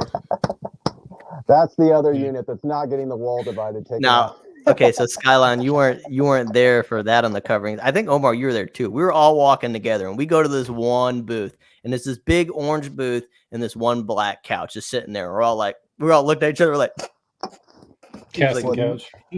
Me, Neil, Harry, and like we're all. This is the day that they were giving out free drinks to everybody, so we were already hopping booth to booth. I'll take an old fashioned. And we're just sitting there like no words were said, and we started taking pictures, and the people at the booth are just giving us this look like, get the hell out, like fucking installers. Oh, that's awesome. You just look at them and be like, you know what it is. Stop. Yep, Sorry, I left my tie I'm at home. sitting there. Oh, that's awesome. Yeah, man. So it's dirty minds, buddies. Love it. Oh man, but we're gonna switch it up this year. Coverings. I'm bringing my suit since they don't want to talk to the installers over there. I'm just gonna go yeah, dude. Like you're gonna the Dumb and Dumber, the orange or the blue suit. if you've never been to like coverings or any kind of a trade show, well, you went to one recently, but you will realize real fast like where you belong. Oh, yeah, I walked in and I go, oh shit, here we go. I was like, this. No, like you literally at coverings. We walked in and like, I walked in with my ego up high, I guess, or my confidence up high. But like, they literally were like, "Oh, guys, how are you? How are you doing?" It's like, "Oh, we're the installers." They're like, oh, "Okay," and they would just turn and just leave. Nice talking to you. The tool section. No, they wouldn't even tell us where the tool section. They literally would just be like, "Okay," and just walk the different direction. Or they saw us coming and they would like turn and go away. Hey, come here. Let me see that towel. So you dirty installers. Come on. God, dude, I'm telling you, it was a turning point for me, at least, because then I started to realize like, how you really are treated as far as like, we make all this stuff pretty. Without us, it's just random tiles tossed everywhere. Yep. Which one of you fuckers are making these airplane propellers that I got to put on the floor? Hey, I'm talking to you. Not you, Tiles of Spain. I'm sorry, ma'am. I take back everything I said. Tiles of Spain. Dude, you'll notice that at coverings. And I kid you not. What they do is they have some of the reps that are females, and of course in their nice outfits walk around, and then the guys will just mindlessly follow them in the booth. And they're like, I didn't mean to buy that like $35,000 granite tub. They drag you in. That tub. Did you ever see that tub? The videos of it? It's one. It was a tub carved out of one marble stone. Oh, beautiful. Yes, the whole thing was carved Brazilian, right? I think it was.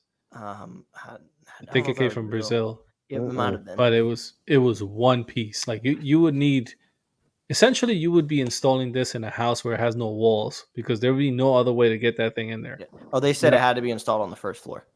Right, it would be a first floor. Yeah, to reinforce crane it in there somehow. Or have a concrete slab. Yeah, it'd be like those acrylic inserts for new construction. You got to build the house around it. And it ain't coming out. Yeah, not one piece. Like you would drop that tub in first and then build a house afterwards. Like it would be one of probably those. have to be on a slab with its own footing. Oh, shit. Let me grab my wireless charger real quick. It's getting closer. So we had we made a joke sarcastically. Actually, I think I was the first person to get a picture in there, and I'm being sarcastic. I was like, huh? I was like, can I sit in it? And the lady's like, sure. I'm like, wait, you serious? I was like, you want me to take my shoes off? She's like, no, you're fine. So I got in, took pictures. I'm laying in it like I own it, and now everybody else took pictures in it. Oh, there you go. Surprised they weren't like, no, you just need to sign this for a deposit. Like, oh, hell no, I ain't signing that shit. No, she was pretty cool. Who was it? Oh, yeah, she was pretty cool with it. It was the lady. Was it lady further out? There was another booth. Some of them, again, once you figure out you're the installer and they have no business with you, they're like, yeah, get out. See, like we were just sneaking in there to get their fancy food.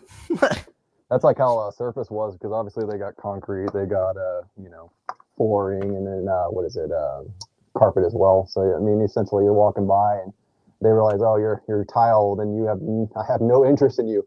The concrete guys think they're better Oh than my us. god. Well, the CNC Yeah. people, You didn't finish high school. No. Yeah, Oh, they look at you. the worst were the people that were trying to sell you the multi hundreds of $1,000 CNC machine, and they realize, oh, you do tile, get the fuck out of here. And it's like, goddamn, dude, I'm just checking everything out here. Well, that's like what the hell's his name? Epic Tile and Stone. He has one of those CNC machines in his shop, and like, because he does book match, a lot of large tiles. Oh yeah. But it's just like, yeah, we would walk, and you know what? So the other ironic and hilarious thing about coverings was, so you see all the good stuff in the front, right? You're talking like Weedy, I know where this is going. Weedy, KVRS, Curdy. You see all this stuff, right? Take a walk straight to the back, because that's find where all the manufacturers are that come from China. Oh, They're KBRS. Oh, yeah, we make that. all in the back. You Yep. could find the hydroblock boards, and you're like, huh, this is green. And the guy, you could tell, like, oh, so you're the one that sells it to them, and then they just put their stickers on it. Like, Mhm. no. We are not allowed to tell you that. So literally, you could go back there and you'll find all the blades, all the honing stones, all the tools All your that we disposable use. tools that you use, Yep. the perishable, Yeah. we sell perishable And they were the consumables. nicest. And I gotta say, honestly, like, I was curious when we were in coverings. I was like, what it must have been like to go to a happy hour with those people, because they were so nice. They were like welcoming. They're like, come here, we'll talk to you, like, we'll get your information. They even wanted pictures with us. They were like, Yeah. come on, let's See, take pictures that's with you awesome. guys. And Like, they they That's cared. awesome. they'll hop right out of their That was booth. how- It's like, go ahead. Sorry. Oh, that's how it was with Tyler. Because that was the first time I met them. Was at Surface, and they got just so excited and taking pictures, posting it to their story. And then by the day 3 of me just kind of walking by and talking to them, that's when they filled up a little bag and they were like, try all these things out. So I was like, oh, dude, you get some companies that show you love like that. Other ones, it's, what can you do for us versus let me help you kind of thing. And yeah, big difference. Yeah. So what we were noticing is, people would venture past there, but a lot of people were sticking with the bigger booths, especially when on the social media side of things, it's content, all the creators are there. But when you Mhm. walk back there's not a lot of people in that Chinese manufactured section. And quite Mhm. honestly, you don't know the names when you're looking at the map. We would walk over them. They'd literally like hop up and walk out, and like they would talk to you. But that's sometimes they're awesome. just sitting there on their phone because no one ever went back there. Yep. And you could strike up a good conversation with them. And again, some of these tools, like the sanding pads, the disc, all this stuff. I mean, everybody has a brand, but they're all the same thing. They all come out of the same couple factories. There's not really anything special to it outside of the name that's on the sponge or on Right. the product. So it's just like, am I going to pay 4 to 5 times as much for the same product, Right, or You get if I'm going minimum. to order in bulk? Yeah. That makes sense. Well, I'm excited. Yeah, I'm no. excited to go check it all out and see everybody out there and see Do what you know where everybody's got to offer. Do you know where you're staying at when you go up there? So I got to check the hotel. I did book it already. It's going to be a mile away from the convention. Not too far, but not like you, right? We're up to it. But it's like essentially like a small kind of apartments kind of hotel. So it'll be nice. It has a kitchen in there. It's got everything. So I was like, all right, heat up my There's a leftovers. kitchen there. It'll be Mine good. doesn't even have that. See. So, But I got all of it for I think just about 500. So it wasn't bad. Yeah. See, I caught myself today because I was like, all right, let me find the cheapest thing possible. Right. Mhm. Thinking about that. And I was like, I'm looking at roughly what I got to pay in taxes for last year. And I thought I overspent on my deductions. I'm like, fuck it. $350 a night. Like, Yep. it says Hilton on it. I'm getting some points. Like, it's at this point, I have to catch myself. Like, I'm being so frugal and I still have to give this money up at the end of the year. Yep. Coming up in April. I'm not looking forward to it. This next year is going to hurt. Yeah, it is. Well, this year is starting up slow, but if I do better than last year, which should be pretty easy, I got a lot to spend. Mhm. And I keep in mind, I bought a truck, I brought a trailer, a brand new dump trailer, a used truck, which is basically the cost of a brand new truck at this point. I mean, It's so crazy. Yep. so it was like 20 grand for that truck. You can't get anything less for 20 grand around here. No. And it's a 2014 Ram with like 160,000 miles on it. I had a 2014 Ram before with 112, but someone ran me off the road. So I had to buy that so I could work. You got the Hemi? Yeah, the 5.7 in it. Yep. I wish I got and the only reason why I turned this truck down originally is because it was a Laramie and had leather seats, and I was like, I can't do that as a work truck. And then No, all the it's gonna get ripped. tradesmen's have more mileage and the smaller cab and costs more. So I'm like, all right, I guess I I'm had rocking the a, Laramie. I had a 2012 prior to what I got now. It had the 4.7, but it was a tradesman. I miss that truck. That was a great truck. I mean, it had 120,000, 130,000 when I sold it. But that was when I started project managing and I didn't need it anymore. And I bought myself a little sports car and went back to installing. And now I need a truck. Buy a again. truck. So I was like, it's never going. Yeah. No, that truck has some issues with it. My last truck didn't have hardly any issues at all, but next like 2 years or so, I'm gonna buy a 2500. Get the That's what Cummins I've in been it. looking at. Yep. So I've been looking at that, or even the big boy, the 35 with the dually, because I'm like, shit, dude. I don't know. I've never had a big truck like that, and I want it. I don't tow a lot, so I don't need the capacity for the dually. Mhm. That being said, if I get a good deal on it, and it's expense, I'm gonna run it. Right. But I do see the benefit of diesel, and I do see the benefit of getting a 2500. And I also want the and I like the turbo sound. But Oh hell yeah, nice little touch right there.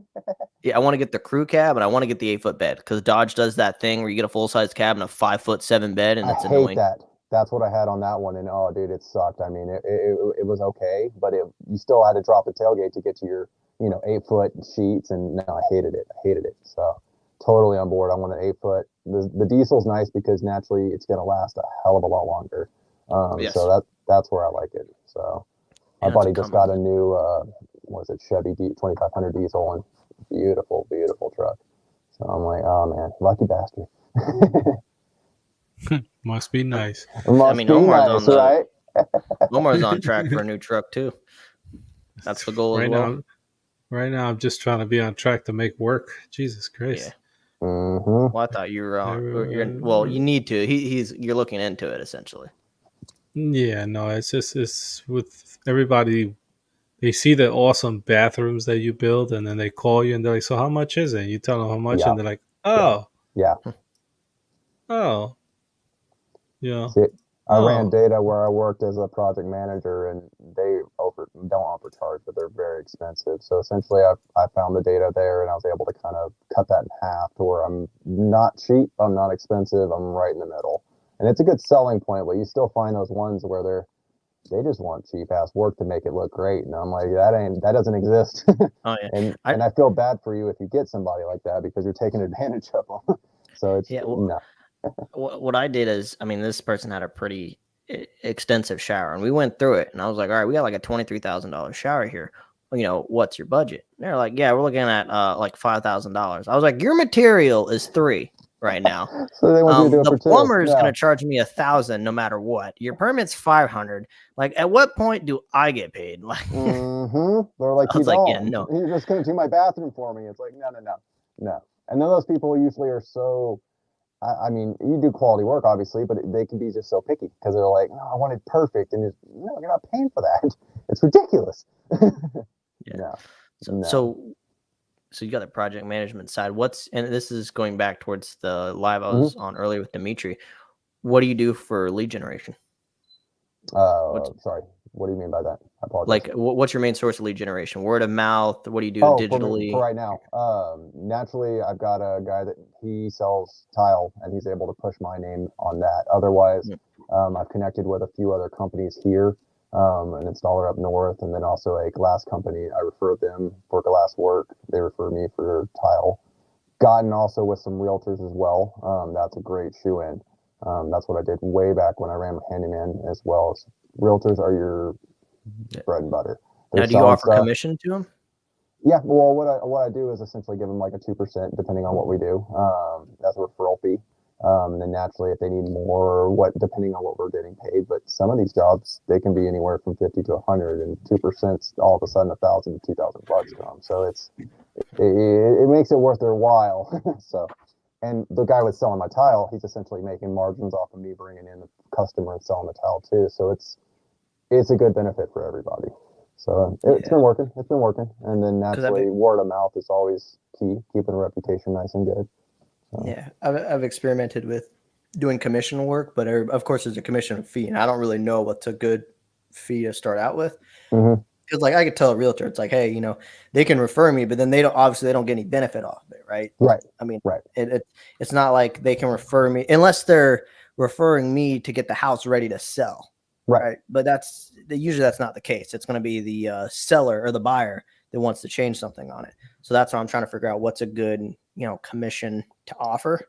So where I worked before, we would give 2%. They give to us 2%. That's kind of, like I said, that's kind of the standard. 2 to 5% is what I would say. What I'd recommend. And this is off of the profit or off of the entire job cost? So I do it off the total job cost. That's just how I run it, and it doesn't last. It doesn't dip into me. And if I need to, I can put it in, roll it into the project, and that way it's not coming out of my pocket. The homeowners usually don't see a difference like that, and it works. I also put in a truck fee for in mine as well. So in my estimates, I do about $250 a week for that. A lot of people don't, but that covers the wear and tear. And if you have a payment on a vehicle, it's going to pay for that as well. So that's just a flat rate fee that you charge, $250. $250. It rolls into what I think. Okay, so say I think the job's going to be 5 weeks. Well, naturally, I'm going to multiply that by 5 weeks, put that into the total estimate cost. That way, I know I've got that as kind of a truck allowance. That's going to allow for oil changes, any kind of wear and tear, and naturally just pays for the vehicle. That's something I learned before that I did not do, and it works. It works. People don't like to see it separated, so I wouldn't put that or the mileage fee underneath, because then they start getting all freaked out, like, oh, I'm getting overcharged. But you put it all in there, it makes sense. It works. I learned there's a lot of things that it's on the contractor side that you can't list on the customer side for that exact reason. Well, I'm not paying for your truck. And it's like, well, yes, you are. Yeah. I'm not just driving this thing and beating it to shit, and then one day going to be stuck without it. You know what I mean? Then I can't work. So no. That's what I highly recommend. So it's good. It's good. Running that data definitely helped me, because before I underbidded a lot of jobs, and I didn't realize I wouldn't say my worth, but now knowing what I can deliver and what I can do, having that as a crutch, it's been nice to kind of create a price sheet off of it. So I definitely recommend getting with some other people, knowing what they're charging, and then kind of creating something off that. It's helped me. Okay. So we are coming on around 2 hours, so we're going to try to tone it back a bit. So we're going to go ahead and end the stream now, and we're going to get you back on here so you have a dedicated episode, but still tell us where we can find you. Social media handles. No, I meant your address. Tile LLC. So give me a follow. But you'll see me, and you'll see me on my little brand investing. But I really appreciate this, guys. Thanks. This has been awesome. Hey, man. Well, go ahead and stay on the stream. We're just going to end it, and then we'll go from there.